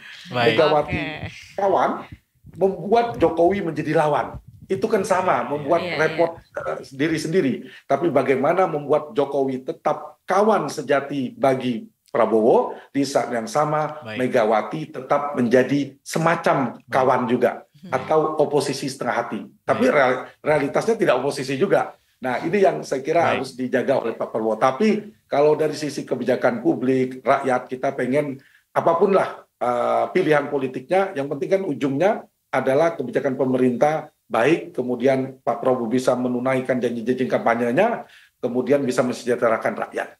Bagaimanapun caranya. Jadi itu ujungnya. Mereka duduk bersama sebagai tontonan, oke. Tapi paling penting bagi pemimpin itu adalah kebijakannya menguntungkan rakyat sesuai dengan konstitusi, kemudian dia betul-betul memperjuangkan, memenuhi janji-janjinya kepada rakyat ketika berkampanye Pilpres yang lalu. Baik. Oke, baik. Urusan timbang-menimbang saya yakin Pak Prabowo paling jago lah, kan Libra soalnya.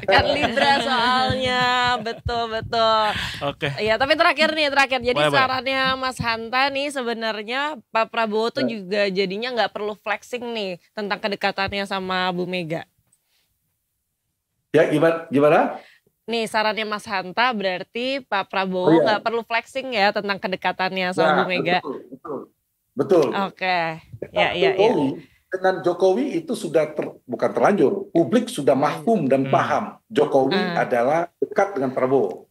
Nah, Prabowo itu harus menjaga jangan sampai ditangkap oleh publik sekarang Prabowo pecah dengan Jokowi.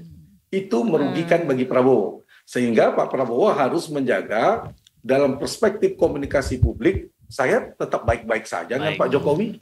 Tetapi di saat yang sama, saya juga dekat dengan Megawati. Nah, karena itu saya negaskan lagi bagi Pak Prabowo adalah tetap jaga hubungan dengan Pak Jokowi, meskipun jangan dikesankan dibayang-bayangi oleh Jokowi. Jadi tetap seorang strong leader, sisa yang sama bisa menjinakkan Ibu Mega, alias tetap berkawan dengan Ibu Mega. Poinnya apa? Jangan sampai nambah lawan, tapi kawan lama menjadi lawan. Poinnya kan itu. Iya, betul. Ya kalaupun mau flexing nanti di close friend aja ya. Di close friend aja biar nggak ketahuan ya. Orang-orang terpilih aja yang tahu ya. Anyway, nggak tahu di Pilpres ya. Oh iya benar. Nggak tahu. Baik Mas Hanta, terima kasih banyak sudah meluangkan waktu buat Detik Sore. Selamat bertugas kembali Mas. Terima kasih. Sehat-sehat. Selamat sore. Terima kasih Mas Santa. Seru banget, lumayan tegang kita membahas strategi ini ya. Tapi ya itu tadi kayaknya masyarakat tinggal nikmatin aja ya Tiara kalau misalnya ada bumbu-bumbu ya. Iya, buat tontonan. Mengingat tadi kata Mas Santa soalnya kayaknya Pak Prabowo akan senantiasa Kayaknya menjaga panjang ini gitu seimbang. aja, iya. iya, betul. Tarik ulurnya panjang sampai 2029. Iya, tapi kan emang percintaan biasanya yang panjang kan, series yang berseri-series Oh, ya iya, kan. benar. Ya, Masuk sama season berarti. berapa nih? Gitu Iya, ini ya. sebenarnya ada season berapa sih? Benar. Tiara? Makanya Coba ya. deh. Jadi saganya masih akan panjang. Saganya, iya. Nikmati aja lah guys. Nanti Detik News akan senantiasa mengawal detik demi detik tadi kata Mas Yes, Santa. detik demi detik luar biasa. Terima kasih juga buat Tiara anyway. Terima Sama-sama. kasih. Sudah mau datang Tiara. lagi. Kita akan panggil lagi Tiara nanti di momen-momen krusial lainnya. Di momen krusial lainnya, agak pressure ya. Benar Boleh kita. casual aja nggak? Iya, Nyanyi-nyanyi gitu. Oh, Tiara mau nyanyi? Aduh, Nggak usah diwakilin aja, diwakilin. Bisa nggak? Ya udah, kita mau break dulu guys karena Yes. lumayan nih 30 menit agak seret ya di sini. Kita mau minum dulu, tapi abis ini kita masih punya banyak amunisi lainnya. Jangan Yes. kemana-mana, tetap bersama kami di Detik Sore. Gak cuma hore-hore.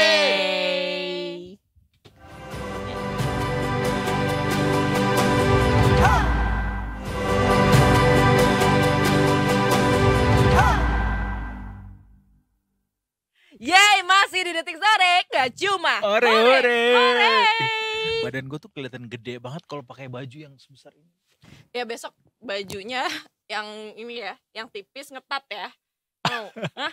Jadi Freddie Mercury dong gue jadinya. Ya udah, ini namanya jangan Merkuri. Kenapa? Beracun soalnya. Oh iya, Ah. kita tuh dari kemarin kenapa sih topiknya selalu yang soal racun guys. Bener. Racun!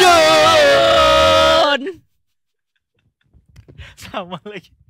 Kenapa sih? Padahal ada banyak lagi kan, madu dan racun misalnya. Bener. Madu dan racun.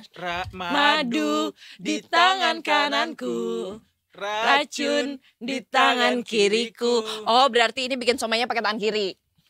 Makanya beracun. Makanya beracun. Karena kita mau ngebahas ratusan orang tumbang keracunan Waduh. siomay di Jawa Tengah.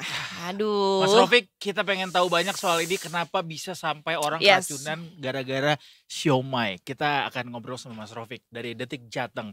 Selamat sore Mas Rofik. Selamat sore Mas Rofik. Selamat sore, ketemu Mas lagi. Edo, Apa Mbak kabar Putut. Mas? Baik Mbak Putut. Sehat ya Mas Rofik ya. Sehat. Mas Rofik gak ikut-ikutan Alhamdulillah. kemarin makan siomay ini kan? Kebetulan kemarin nggak makan, saya nggak kebagian kemarin. Gak kebagian. Untung gak Blessing in kebagian. disguise. Iya betul. Ah. Kayaknya biasanya kalau kayak gini ditanyanya pilih racun atau madu gitu kan. Benar. Jadi kalau ditanya pilih di madu atau di racun itu agak repot. Agak bingung repot milihnya. kalau saya mendingan diracun Pak daripada di madu, madu sih ya? Mas. Biar aku mati saja Ah. daripada aku di 2-3 kan. Betul, aku tidak suka. Aku mau jadi yang pertama selamanya. Satu-satunya. Sorry Oke. Mas Rofik, kita udah mulai kebanyakan gula. Udah kebanyakan Iya. gula, bener-bener. Mungkin Mas Rofik boleh mengawali Yes. obrolan kita sore ini dengan Iya, kenapa ini iya. bisa sampai terjadi Mas yes. Rofik.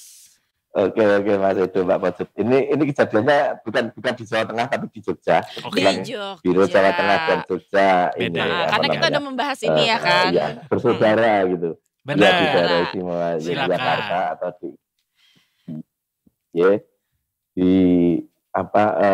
di Kabupaten Sleman. Oh, Baik. di Sleman. Jadi kebetulan pada Sabtu kemarin betul Sleman ada kasus keracunan massal yang terjadi di 2 Kapanewon.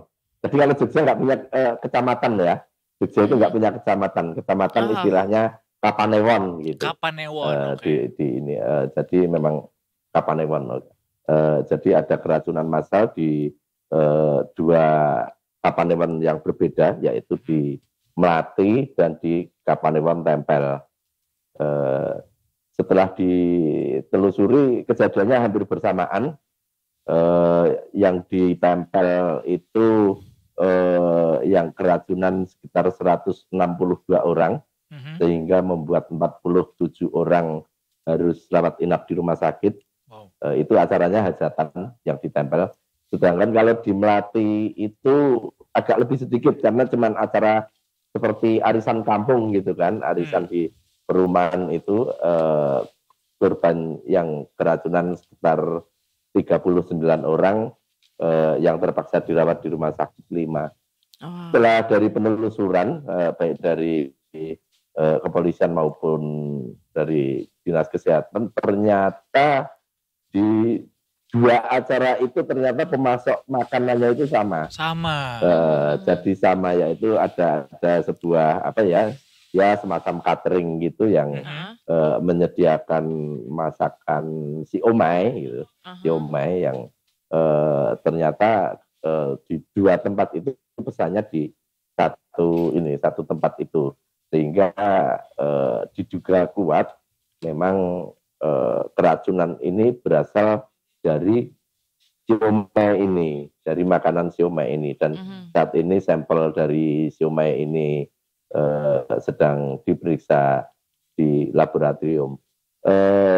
Yang lebih menguatkan lagi dugaan siomay ini kan yang di Melati itu sebenarnya yang makan siomay ada lebih dari 39 orang, tapi ada beberapa yang makan itu tapi selamat karena dia siomaynya dibawa pulang, terus karena sudah dingin dia digoreng lagi. Jadi mengurangi kadar racunnya gitu ya? Betul. Mengurangi mungkin ada bakteri atau amoeba yang menjadi penyebab pada akhirnya menjadi menjadi daya racunnya berkurang karena digoreng lagi itu, digoreng kembali oleh beberapa warga yang membawa pulang makanan ini. Bu, berarti somehow kita jadi tahu ya kalau misalnya makanan tuh kalau digoreng lagi ternyata kadar racun tuh bisa berkurang gitu. Iya. Tapi benar-benar yang dibawa pulang dan digoreng ini nggak ada rasa apapun, maksudnya nggak ada kayak efek apa-apa efeknya gitu ya? sama sekali nggak ada nih, Mas. Iya betul karena kan dari pemeriksaan kemungkinan ada sejenis amoeba yang menjadi penyebab keracunan ini. Jadi terkontaminasi amoeba semacam itu, dan kita ketahui kan seperti amoeba, bakteri, virus itu kan dengan panas memang dia akan mati, dia akan mati kalau dipanaskan dengan suhu tertentu. Jadi memang kemungkinan bukan dari zat-zat yang memang beracun, tapi ini adalah terkontaminasi dari amoeba semacam itu yang dari kalau dari dinas kesehatan ada dugaan kuat ya ini masalah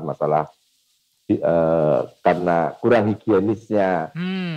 Bukan memang bermaksud ya, tapi lebih ke karena kelalaian begitu ya. Iya betul, kualitas ya, barangkali kualitas layanan yang memang ya bagaimanapun harus kita akui. Catering yang UMKM kan tingkat higienisnya barangkali belum bisa dipertanggungjawabkan sebenarnya. Gitu. Tapi berarti ini semua yang keracunan gejalanya dan efeknya tadi berarti sama diare, ya? Demam. Hampir sama, jadi demam, diare dan pusing-pusing seperti itu. Udah balik semua Mas dari rumah sakit sekarang? Masih beberapa memang masih dirawat di rumah sakit karena kebanyakan karena diare pada akhirnya dehidrasi, sehingga mereka masih membutuhkan rawat inap agar bisa dimasukin cairan infus semacam itu. Tapi Mas sudah ada ini enggak sih penelusuran atau keterangan gitu dari si catering siomay ini sampai bisa dihinggapi amoeba tuh gara-gara apa keteledorannya? Apa karena tidak ditutup wadahnya sehingga dikerubungi lalat, kemudian ada telurnya di sana segala macam sehingga banyak bakteri, atau kayak gimana Mas? Ya, yang jelas saat ini dari pemilik catering juga sudah menjalani pemeriksaan baik dari dinas kesehatan maupun kepolisian. Tapi yang memang masih menjadi sedikit misteri karena pada saat yang sama itu mereka mendapat pesanan dari 3 tempat sebenarnya. Dari 3 tempat, dan yang di satu tempat itu tidak ada yang keracunan. Tidak ada kasus apapun. Iya betul, tidak ada kasus keracunan. Kasus keracunan ada di dua tempat, sehingga ya memang ini masih membutuhkan penelusuran lebih lanjut untuk pada akhirnya dari Dinas Kesehatan maupun kepolisian untuk mengambil sebuah kesimpulan. Karena bisa jadi yang kurang higienis, bisa jadi memang masakannya, atau barangkali bisa dari kemasannya, atau justru dari tempat penyimpanan si tuan rumahnya. Itu kan sebenarnya masih banyak faktor yang bisa harus ditelusuri. Iya. Berarti masih diselidiki ya. Masih diselidiki. Terus sekarang jadinya si tempat cateringnya tutup operasionalnya atau gimana? Ya sementara karena mereka juga pada hari-hari ini masih harus mendatangi kewajibannya pemeriksaan baik dari Dinas Kesehatan maupun kepolisian, ya mereka pada saat ini tidak menerima pesanan terlebih dahulu. Baik, ada info nggak Mas berapa jumlah karyawan di sana Mas? Belum ada info sebesar apa sih sebenarnya skala dari perusahaan catering ini, tapi memang dari beberapa yang kita dapatkan memang UMKM, masih kelas perusahaan yang skala masih kecil semacam itu.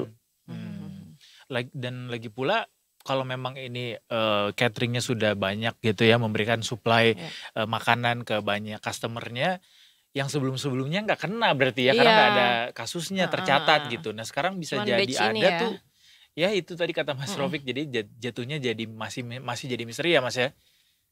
Iya betul, walaupun kalau dari Dinas Kesehatan sendiri sebenarnya menghimbau kepada masyarakat untuk lebih memilih catering yang sudah memiliki sertifikasi, misal sertifikasi soal higienis, soal halal, semacam itu.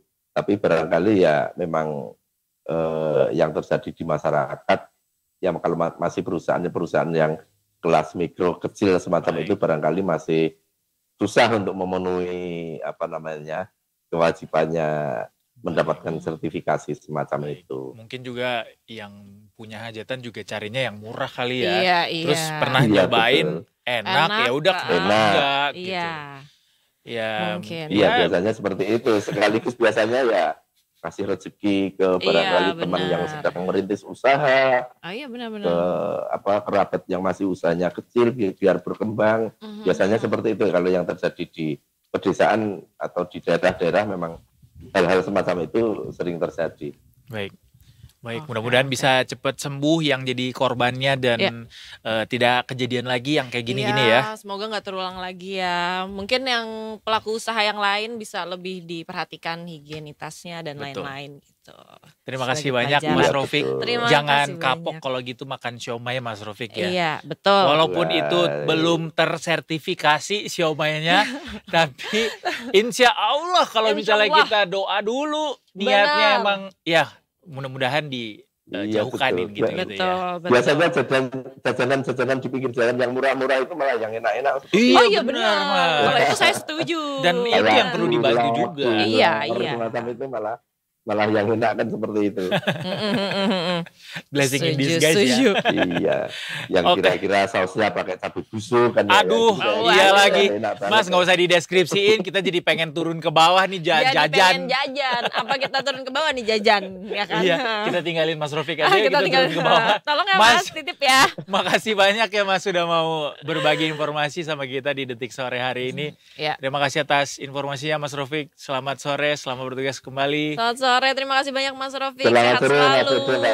Sehat-sehat Mas. Sehat selalu, terima kasih juga. Terima kasih. Aduh, mungkin harus lebih berhati-hati. Padahal ini hitungannya catering loh.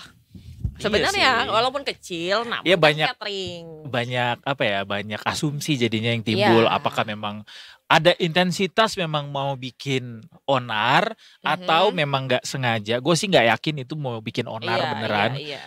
Atau memang nggak sengaja di dua tempat itu yang kedapatannya yang kurang pengawasan gitu ya. Iya. Ya pelajarannya adalah buat pengusaha pasti nggak pengen Iya makanannya dong. itu menyebabkan keracunan buat banyak Iya orang ya. dong, masa iya? Berarti ingin. harus lebih aware lagi sama produk yang dihasilkan gitu. Atau mungkin higienitasnya. bisa di test food dulu kan boleh. Bisa. Ya kan, itu salah satu. Bisa. Itu langsung nggak sih? Tapi bisa lah, Benar. bisa. Harusnya pekerjaan sebagai seorang food tester itu mahal ya gajinya ya. Iya, karena kan kalau nyawa. ada apa-apa, Taruhannya ya nyawa. benar-benar.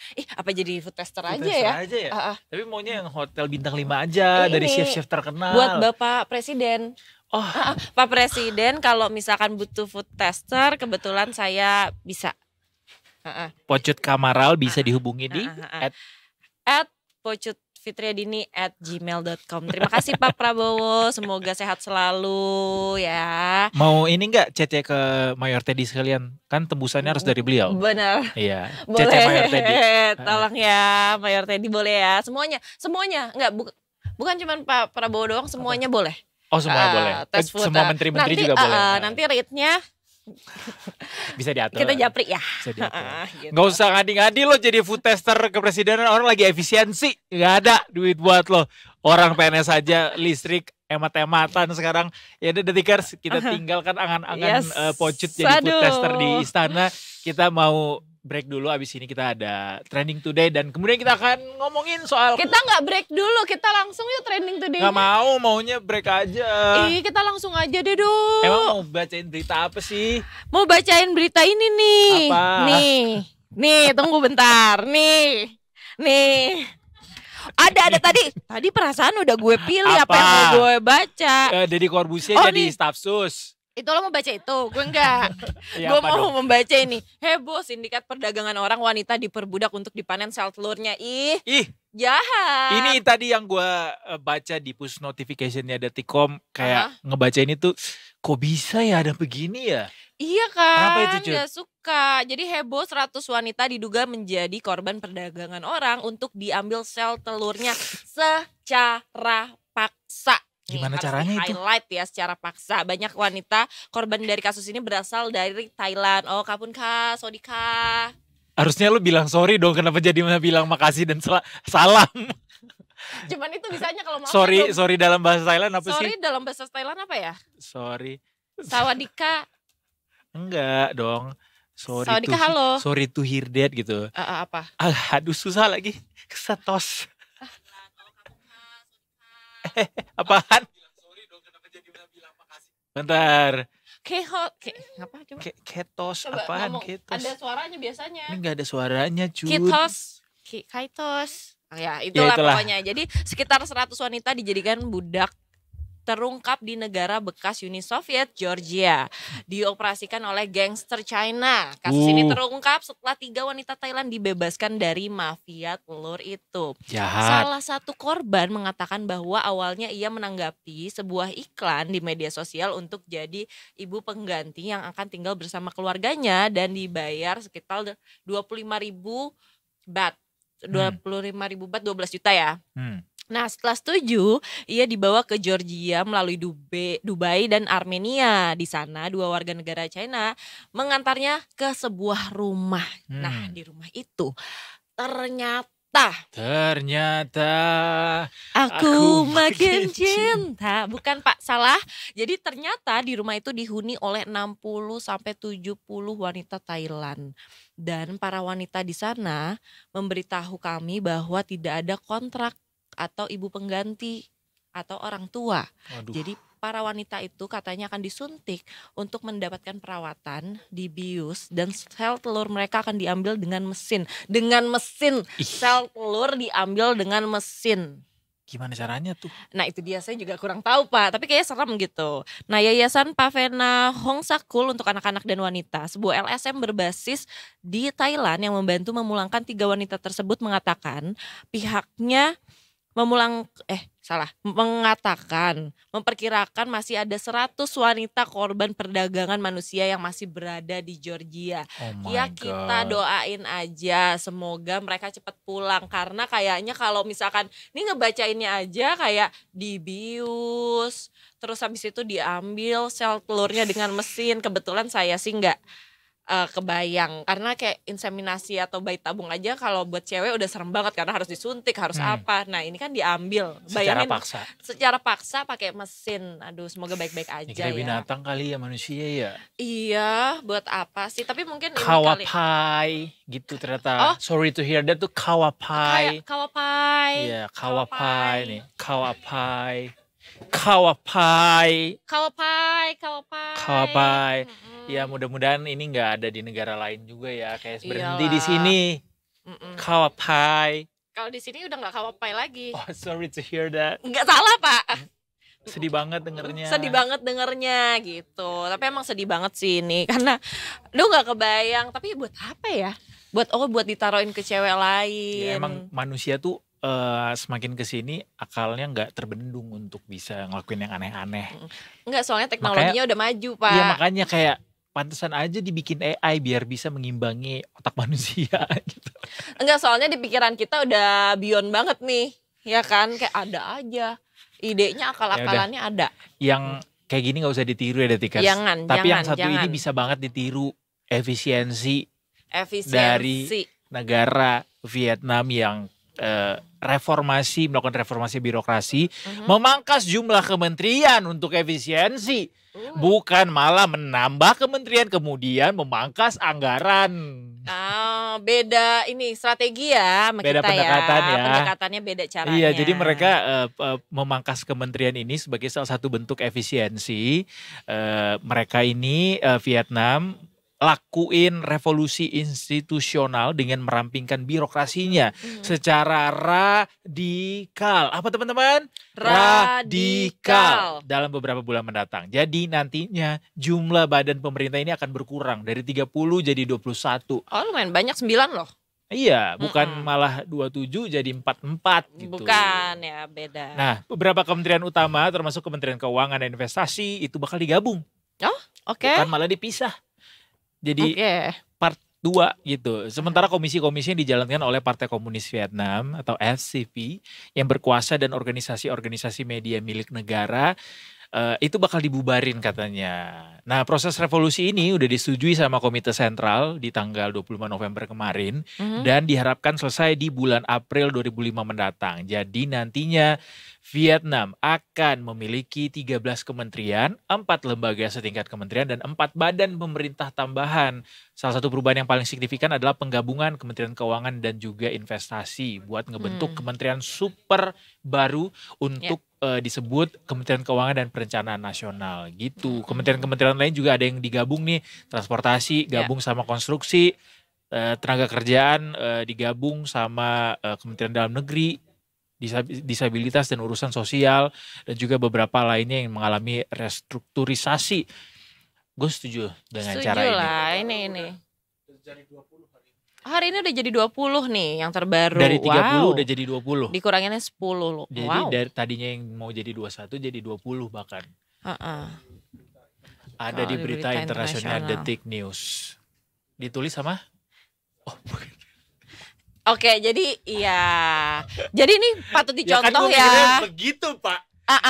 Jadi nggak apa-apa kan, miskom nggak apa-apa. Nggak apa-apa, nanti akan diupdate juga. Nanti akan diupdate betul gitu. Jadi tadi kayak bicara soal reformasi birokrasi dan juga efisiensi di di kementerian gitu. Ya. Gue juga jadi ingat bagaimana Singapura membangun pemerintahannya dengan jumlah menteri yang sangat efisien.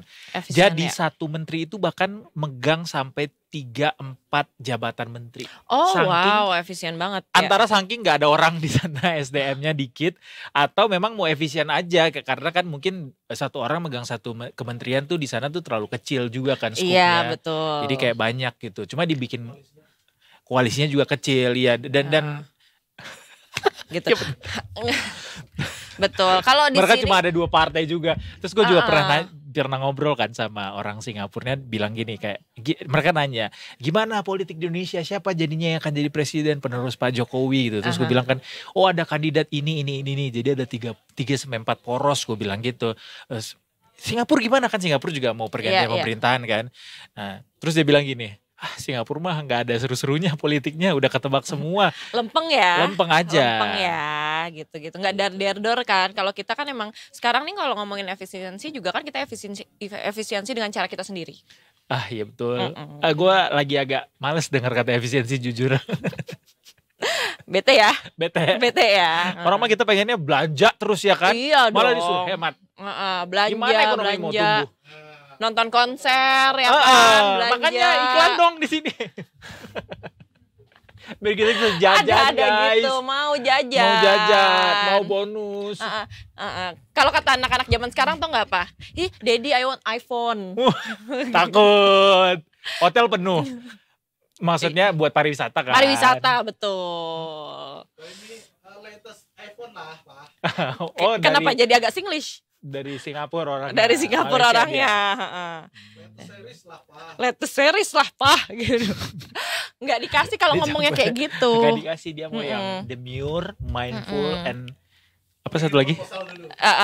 Very mindful, very demure, very Cutesy. satu lagi cutesy. Cutesy. Betul. Nah, abis ini juga ada yang cutesy. Idiot. Wake me up when September. and yes. Sebentar lagi di Sunset Tokyo Detik Sore. Yes, jangan mana-mana tapi detik sore. Gak cuma hore. Wake me up.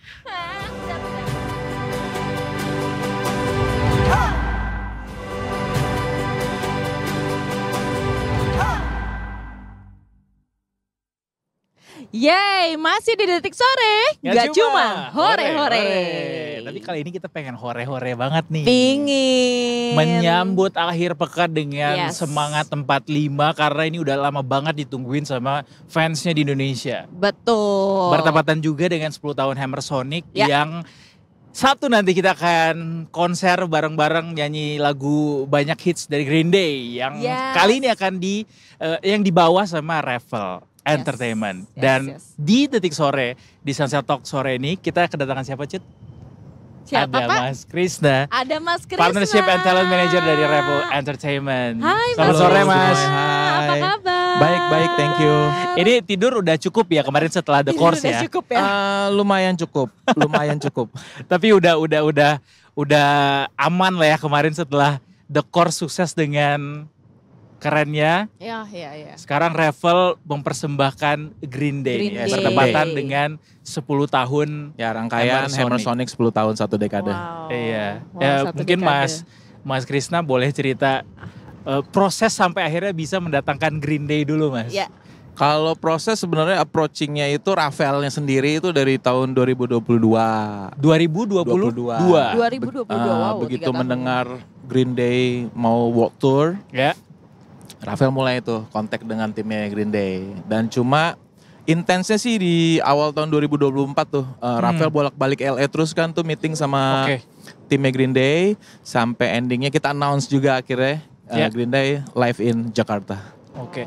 Jadi kalau bisa dibilang prosesnya cukup panjang, Iya. tapi ini ya apa namanya berkesinambungan gitu ya. Ya terus intens. Iya. Tapi memang meant to be, maksudnya aiming emang 10 tahun Hammer Sonic nih kita bikin apa ya? Emang ada tujuan ke situ atau memang gimana? Karena memang karena kita tahu Hammer Sonic mau satu dekade, sebenarnya itu Green Day adalah rangkaian. Dari rangkaian akan menuju puncaknya nanti di Hammer Sonic Festival 10 tahun kan. Nah itu jadi kita mulai dari While She Sleeps awal waktu itu tahun 2024 Green Day dan nanti akan ada beberapa surprise lagi dari Ravel Entertainment sih. Wow, ditunggu tahun nih ini. surprise-nya. Tahun ini. ini. Oke. Tapi sebenarnya susah nggak sih Mas kalau misalkan ngundang artis-artis luar untuk datang ke Indonesia sebenarnya? Sebenarnya dibilang susah nggak juga selagi kita punya reputasi ya. Terus juga punya pengalaman yang pasti punya budget sih. Betul. Makanya, penting tuh. itu yang penting itu kan budget benar. kan. Nah karena memang kenapa Green Day bisa ke Ravel karena memang Ravel kan punya scene musik rock dan metal di Indonesia gitu. Dan memang Green Day akhirnya melihat itu juga pernah menyelenggarakan event-event besar di Indonesia. Scene-nya di rock. Nah makanya mereka puji Tuhan ke Ravel Entertainment. Reputation does matter ya Mas ya. Yes, Dan Indonesia ini kan juga termasuk negara yang saat ini cukup banyak didatangi sama musisi internasional gitu. Itu juga cukup berpengaruh nggak Mas ke daya tawar kita? Indonesia sekarang udah topik kok. Udah Oke. pilihan, udah pilihan. Jadi nggak Singapura, Bangkok lagi. Oke. Oh, iya. Jadi udah Indonesia sekarang Jakarta. Jadi posisinya nih udah termasuk inilah ya top of the list gitu ya, Yes, bisa yes, dibilang yes, ya, yes. untuk Iya, iya. posisi ini datang gitu ya. Oke, Oke. oke. Nah kalau misalkan untuk target marketnya sendiri, ini tuh lebih mengarahnya ke Gen Z kah, millennials kah, atau boomers kah mungkin? Sebenarnya kita lihat dulu ya. Iya. Saat ini kan scene punk rock lagi naik juga nih. Ya. Lagi ya. Beberapa anak-anak Gen Z kan. Benar. Nah ini jadi kalau misalnya Green Day pas datang itu momennya tepat. Jadi semuanya bisa kena itu di situ. Oh, Iya, iya, mulai iya, dari yang Gen Z benar-benar. sampai yang dulu masih yang boomers. nongkrong di warnet Yeah. dengerin Green Day tuh wake me up. When September ends. Ini nggak lama lagi di 15 tuh tinggal Tanggal 4 15. hari lagi. 4 Udah hari mulai lagi. loading ya, Mas? Kenapa? Udah mulai loading kah di Kita udah Ancol? udah dari 2 minggu lalu sih kita udah mulai. Wow. Oke. Ada persiapan ya. Persiapan sudah Persiapan. seberapa jauh sampai saat ini, Mas? Kalau untuk saat ini bisa dibilang almost 90%. 90%? Ya. Oke. Wow. Jadi untuk kesiapan stage, venue, crowd control, terus security itu udah kita perhitungkan dengan baik sih. Jadi ya kita tinggal tunggu waktu aja dan mudah-mudahan semua bisa berjalan dengan lancar. Amin. Amin. Amin, Udah amin. sabar Karena mau banget. nggak mau ini juga jadi salah satu represent Indonesia Ya. gitu Mas ya, menyambut musisi internasional sekelas Green Day gitu. Iya. Iya. Pendengar Green Day di Indonesia kan juga cukup Iya. fanatik ya. Fanatik. Benar-benar. Anak-anak warnet 2000-an ya, when we were young. Tapi kalau misalnya soal ngedatangin artis internasional tuh kan juga nggak lengkap rasanya kalau kita nggak nanya soal keinginan-keinginan mereka yang harus dipenuhi gitu. Iya, alias riders ya, riders. Boleh cerita nggak Mas soal riders dari Green Day sendiri? Kalau di Ravel Entertainment untuk rider sih selama ini masih bisa kita handle dengan baik ya.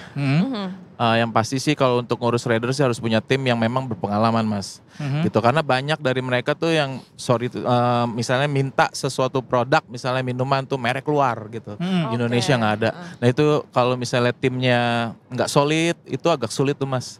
Oke. Gitu kita harus bener-bener cari gitu karena mereka kadang-kadang akan bete gitu. kalau Dan harus misalnya- spesifik itu ya? Iya. Nggak boleh Spesifik diganti misalnya. yang mirip iya. gitu. Nggak Bisa. Cuma kan harus approaching lagi, harus kasih Ah. penawaran lagi gitu kan. Ada negosiasinya ya. Iya. Termasuk Green Day juga begitu? Untuk Green Day sih sampai detik ini masih aman-amannya aja sih. Kita masih bisa handle kok semuanya. Belum ada yang gimana-gimana. Oke. Nah kalau yang random, pernah nggak dapet riders? Ya ampun random banget ini sulit lagi. Tapi random begitu kayak, wah kepikiran ya mereka minta ini gitu. Ada nggak Mas? Ada sih waktu itu mungkin minta backgroundnya, backdropnya itu warna tertentu gitu. Nggak mau warna lain gitu. Biasa tuh band-band metal tuh biasanya begitu. Oke. Ada aja pasti kayak gitu Pasti sih. ada. Cuma ada masih sih. normal lah, masih normal. Masih lah. normal. Siap, Kalau siap, misalkan riders Green Day yang paling sulit buat dicari apa? Spill Mas. Spill dong Mas. Penasaran deh. Saya nggak ngurus rider soalnya, jadi saya agak bingung dijawabnya. Ya nanti bisa kita kulik lagi Bisa ya. kita kulik, Tapi ya. soal konsernya nanti nih tanggal 15 ini kan terakhir Green Day itu tahun 96 ya ke Jakarta gitu. Dan ini adalah waktu yang sangat panjang dinanti oleh para fans. Apa sesuatu yang spesial mungkin bisa di spill ke The Tickers nanti ini sudah disiapkan oleh teman-teman Ravel? Oke. Kalau untuk dari Green Day-nya sendiri ya, ini kan mungkin mereka kan umur udah ada ya. Jadi ya sorry ya emang benar Iya, kan? iya, Iya benar betul. Kemungkinan dalam waktu 5 tahun ke depan sih kayaknya mereka nggak akan tur lagi ke Asia sih gitu. So ini adalah jadi kesempatan ini- langka. Ya kesempatan langka. Karena kan kalau dilihat dari 96 terus tiba-tiba di tahun 2025 kan panjang banget Oh tuh. jauh banget Nah, ya Gitu kan. betul. Kayaknya nggak mungkin deh tahun depan dia datang lagi atau 2 tahun lagi kan. Iya. Lebih cepat lebih baik sih ya Ya. untuk memanfaatkan kesempatan ini. Tapi kalau speaking of ini kan berarti since ini adalah consider sebagai kesempatan langka untuk Ya. dapat menyaksikan Green Day langsung di Jakarta. Dari Ravel sendiri apa yang akan disuguhkan nanti Mas untuk para fans Green Day? Yang pasti sih sesuai dengan standar internasional dan yang pasti kita akan suguhkan yang spesial dan spektakuler sih. Jadi datang aja. Jadi datang aja, langsung saksikan aja. Harus menyaksikan langsung ya. Oke, Kira-kira durasi konser akan berapa lama Mas? Kalau yang saya dengar sih mungkin Green Day, kalau seperti di konser-konser berikutnya, Green Day-nya aja mungkin bisa sampai 30 lagu kayaknya. 30? Wah, Ya. 30 lagu, wow. Wow, mereka Wow. om-om yang sudah cukup berumur itu masih sanggup ya ngobrol. Karena kan banyak tuh spill-spill dari konser di luar negeri kan. Iya, iya, iya. Lagunya, songlistnya banyak banget ya. Mungkin Sama nggak nggak jauh beda. setlistnya Sama sama yang nggak? di Jakarta nanti? Mungkin nggak jauh beda sih. Mungkin nggak jauh Oke. beda ya. Gitu. Tapi yang pasti semua hits Green Day akan dibawain ya. Pasti. Yang Pasti ya sih. semua masuk dalam playlist Winem-nya anak Oh. warnet Yeah. 2000-an tuh pasti harusnya masuk ya. Makanya harus latihan nyanyi tuh, baca Oh, liriknya kan, Bener. apalin lirik. Iya, Atau iya, di print ya Mas bawa. Boleh nggak Mas bawa printan masuk ke dalam venue? Bisa sih kalau kertas dong mah. Boleh kan kalau kertas boleh ya? Bisa, Dari tapi handphone ribet juga ya. bisa. Iya, Oh, iya handphone bener, bisa juga bisa. sih. Dari handphone Tapi kayak lebih bisa. enak pakai Tapi kertas gitu loh. Enggak, mohon maaf sambil nonton sambil begini Pak kita. Terus dan dicari telat lagunya. juga pasti ya. Kelamaan, keburu habis Gue kenapa lagunya. kepikirannya ngeprint kertas ya? Oh lo mau gitu, tapi tolong deh siapa tahu ya jadi sesuatu yang viral Ya, tuh.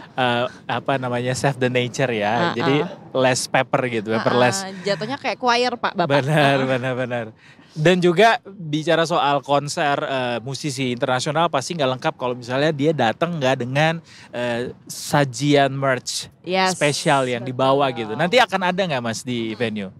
Pasti. Pasti ada. Oke. Nanti akan di-announce di Instagram kita sih. Nanti akan di-announce desainnya juga. Jadi Oke. ditunggu aja. Oke.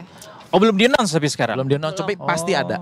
Kita udah terima kok desainnya juga. Mau ini nggak? Boleh di-spill nggak? Iya. Harganya dari harga berapa? Dan apa Harga- aja? Range-nya. Yang pasti sih kaos ya. Merchandise Kaos, pasti ya. kaos, Nah, tees. kaos udah pasti ya. Kalau yang saya tahu sih saat ini sih kaos doang. Mhm. Yang pasti belakangnya World Tour sih. World Tour. Bukan yang Tour. live special in Jakarta gitu-gitu. Oh enggak. Range-nya Oh. belum bisa di-spill nih Mas. Biar bisa detikers mungkin yang nonton. Paling kalau Nyiapin. kaos mungkin ya. Range-nya 500 kira-kira. mungkin. 500. Mungkin ya. Oke. Oke. Tuh detikers ya kan. Baik. Wajib. Mas bicara soal antusiasme konsumen gigs di Indonesia gitu ya, ngelihat beberapa tahun terakhir banyak banget kan yang bawa musisi internasional ke dalam negeri gitu. Ya. Kayak kalau misalnya banyak berarti demand-nya tinggi gitu. Dari Revel sendiri melihat beberapa yang sudah diselenggarakan sejauh ini, gimana antusiasme penonton Mas? Biasa kita lihat peta dari pendengaran Spotify biasanya gitu kan. Dari situ kan kelihatan kan Indonesia nih pendengaran band ini berapa banyak gitu kan. Terus di sosial media kalau band ini diangkat engagementnya gimana gitu kan. Dari situ juga kita bisa ngelihat sih petanya gimana. Dari situ, dari situ. Tapi nggak satu sumber doang nih, Nggak satu sisi sumber Spotify doang, doang iya. misalnya gitu ya. Cuma itu bisa itu rata-rata jadi pegangan kita juga sih, salah satu pegangan kita. Alias kalau misalnya ada band kesukaan kita Aha. yang pendengarnya banyak di Indonesia dan belum pernah ke Indonesia, bisa jadi itu yang akan dibawa juga oleh Revel di masa mendatang ya. Mungkin bisa jadi, cuma karena kan banyak ya masukan-masukan, wah band Iya, ini iya. nih pendengar lagi naik daun nih, gitu. Cuma kan kadang kita berpikir kita suka atau orang lain suka, masyarakat belum tentu gitu kan. Makanya kita Oke. cari band yang benar-benar kita selama ini ya R&D juga Mas, datengin Iya, band juga iya. kan, gitu kan. Jadi itu nggak sebentar tuh, gitu. Kenapa bisa menentukan ini, nah itu biasa Rafael yang bisa jawab tuh. Oke. Oh. R&D-nya tuh berapa lama sih Mas kira-kira kalau misalkan mau datengin Iya. satu artis internasional gitu? Sebulan 2 bulan biasanya. Sebulan 2 bulan. Sebulan 2 bulan. Karena kan Lumayan pasti lama. nggak mungkin dalam 3 bulan oke dealing gitu enggak. Iya. Spesifikasinya apa tuh Mas biasanya untuk kayak menentukan oke next-nya pingin ini gitu. Satu pasti Rafael akan dengar dulu kan. Iya. Ini akan World Asia Tour nih gitu kan. Oke, Habis itu di research dulu sama dia kan.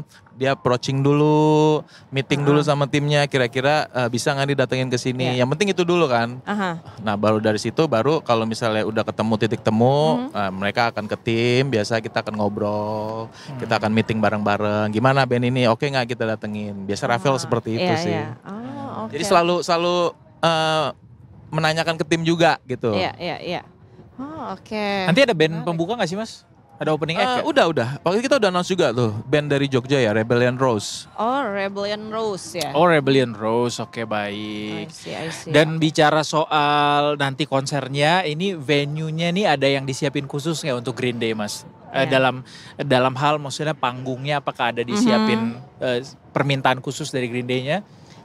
Kalau untuk masalah stage dan produksi saya nggak bisa jawab karena itu bukan ranah saya sebenarnya. Cuma yang pasti sih seperti konser-konser Ravel sebelumnya, Emersonic, Next Fest kemarin nggak jauh beda kan seperti itu. Tetap standar, kita udah punya standarnya seperti itu. Standarnya udah punya sendiri gitu ya. Ini karena ini kan tinggal berarti 4 hari lagi nih Mas. Tiketnya tuh masih bisa dibeli gak sih? Atau udah sold? Siapa tahu ada yang kayak ketinggalan gitu kan. Mungkin untuk beberapa kategori udah sold out ya. Oke. Misal pun ada, palingnya tinggal tipis-tipis aja lah. Ya makanya buru-buru tuh, buru-buru deh. The Tickers buru-buru. Bisa dicek di mana Mas tiketnya? Di Instagram kita di @travelentertainment ada di situ. Bisa dilihat di situ infonya atau di web ya. www.greendayjakarta.com. Baik. Oke. Baik. Ini kita nggak dapat tiketnya Mas. Siapa tahu bisa liputan di sana. Ada gituannya soalnya kan tetap harus ada masuknya boleh ya. Bisa boleh ngobrol dong. nanti di belakangnya. Bisa. Boleh. Jujur penasaran banget nanti kayak open lagu pembukanya bakal apa nih yang dibawa sama mereka gitu. Mungkin udah ada setlist yang dibocorin sama mereka belum ada Mas. Belum ada. Kita juga nggak tahu nih mereka setlistnya apa untuk di Indonesia gitu. Iya. Mereka bakal crowd surfing juga nggak nanti? Mungkin enggak ya karena stage-nya gede banget sih kayaknya. Iya. Gede banget sih itu. Panggungnya tuh ada yang maju ke depan gitu nggak Mas? Atau yang full di depan aja? Langsung barikade ya? Langsung barikade ya? Iya. Mungkin juga terakhir soal tips nanti buat penonton yang akan nonton dari Ravel juga mungkin ada imbauan gitu buat teman-teman yang nanti akan hadir. Tipsnya paling ya tidur cukup. Tidur cukup penting Ya gitu kan? ya. Kalau bisa cuti Makan besoknya. dulu. Kalau bisa Ya kan? cuti besokannya Minggu sih ya, masih minggu ya. Minggu Aman nggak lah usah ya. cuti. Terus ya paling ya pengendalian diri aja sih. Oh Pengendalian iya, diri. benar. Pengendalian diri itu maksudnya jangan heboh-heboh, jangan rusuh gitu kan, jangan rusuh. kebanyakan makan gula guys. Nanti di sana Nanti kalian sugar rush di salto-salto. sana, jangan, nggak usah yang kayak gitu ya, Benar. gitu. Next apa Mas yang disiapin sama Ravel Mas untuk Tunggu aja ya. Biasanya kita selalu bikin surprise sih biasanya. Aduh surprise ini suka deh cowok-cowok yang We suka knew it. surprise. Ini it's always gonna be surprise when it comes to Ravel. Tapi kira-kira surprise itu akan di-announce di kuartal 1 ini kah? 2 kah? Gini, biasanya kalau misalnya follow Instagramnya Ravel Junardi gitu kan, biasa dia akan spill tipis-tipis tuh di story tuh. Hint-hintnya ya. Ya, clue-cluenya tuh Oke, biasa ada di oke. situ tuh gitu. Aduh gue pengen nyebutin nama bandnya tapi ntar aja deh di belakang. Oh gitu, rahasia ya Mas soalnya Soalnya ya. ini bisa bikin geger banget. Kalau ada disebutin kayak Inisialnya aja deh. Nggak usah inisial. Salah satu huruf. Ini gue bilang begini aja orang udah langsung ini pasti nih. Soalnya kayaknya itu kalau misalnya sampai beneran sold out sih dalam hitungan by seconds. Oke. Tapi Green Day juga satu tontonan yang harus banget ditonton memang karena memang ini cukup lama mereka datang. Oh iya, Mana betul. mereka juga udah tua-tua juga Betul, ya. Jadi betul. mesti banget jangan dilewatkan The Tickers Jangan dilewatkan, harus wajib ini. Bener, uang. Dan masih bisa dibeli juga. Siapa Masih tahu bisa ada yang dibeli. ketinggalan kayak aduh skip lagi. Bener. Masih bisa nih tipis-tipis. Kalaupun uang habis gara-gara beli tiketnya nggak apa-apa. Habis ini kan ntar lagi THR. Betul. Lagian experience tuh nggak bisa diganti loh. Betul. Itu Waktu dia. itu nggak datang 2 kali ya. Jadi jangan disia-siain. Anyway, Gitu. terima kasih banyak Mas Krisna sudah Terima kasih ngobrol-ngobrol banyak Mas Krisna. sama Detik Sore. Sukses untuk nanti hari Sabtu. Terima kasih. Iya, Ditunggu lancar. surprise-nya. Betul, ditunggu surprise-nya lancar, semuanya bisa memuaskan penonton dari awal sampai akhir. Ini penukaran wristband sudahkah? Belum kita nggak ada, kita di venue by langsung the day. e-ticket kita pakainya. Oh e-ticket. langsung. Oh oke. Ini loh, go green. Luar Sekalian biasa. Mas, buat yang beli di pihak ketiga gitu yang di luar dari Ravel, mungkin ada imbauan buat teman-teman. Kalau misalnya beli yang di pihak selain Ravel Entertainment, kita nggak menjamin gitu. Kalau misalnya kan banyak kasus tuh terjadi kan, misalnya penipuan atau double QR gitu kan. Iya, betul. Jadi saya bisa arahkan, saya bisa minta kalian semua untuk beli di website resminya Ravel Entertainment untuk Green Day. Itu aja sih. Alright, Iya, jadi jangan belinya yang mengundang risiko ya. Kalau mau nggak ada risiko ya langsung aja di Ravel Karena Entertainment. daripada udah keluar uang tiba-tiba nggak bisa masuk. Bener. Iya kan, Orang mah sayang kalau mau datang ke banget. konser kan pasti yang udah plong semuanya, udah aman gitu. Nggak yang dak dikdukser, ini QR gue masih ada slotnya nggak ya? Double nggak ya gitu ya. Gitu. Oke guys, kita pamit dulu karena udah jam 6 sudah sore jam 6 juga. sore. Kita terima kasih banget sudah mau disaksikan dari jam setengah 4 sampai jam 6 sore ini. Ya. Besok ada lagi Cut ya. Besok ada lagi Tentunya, dong. masih sama Coach juga besok. Betul. Dari jam setengah 4 sampai jam 6 sore. Dan kita betul. punya tagline Mas Yes. Krisna. Jadi kalau misalkan kita ngomong detik sore, jawabnya nggak cuma hore-hore. Betul. Yes. Kalau Mas Oke. Krisna nggak bilang itu, kita nggak tutup-tutup acara Pokoknya ini. sampai besok Mas Krisna nggak ngomong gitu, kita masih di sini. Dan pakai gerakan ya Mas Krisna. Oh ya, Gerakannya gimana? gerakannya bebas. Gerakan Travel Entertainment mau bikin huruf R juga nggak apa-apa. R agak susah ya, gimana ya R ya? Gini. Kan ikut ke tangan nih. Ada agak ribet ya. Agak ribet Ya. Pak. Ya udah, oke guys. Thank you so much. Abis ini ada acara apa lagi? Nggak ada. Kita udah pamit. Besok kita hadir lagi tentunya. Yes. Cuma di Detik Sore. Nggak cuma hore. hore.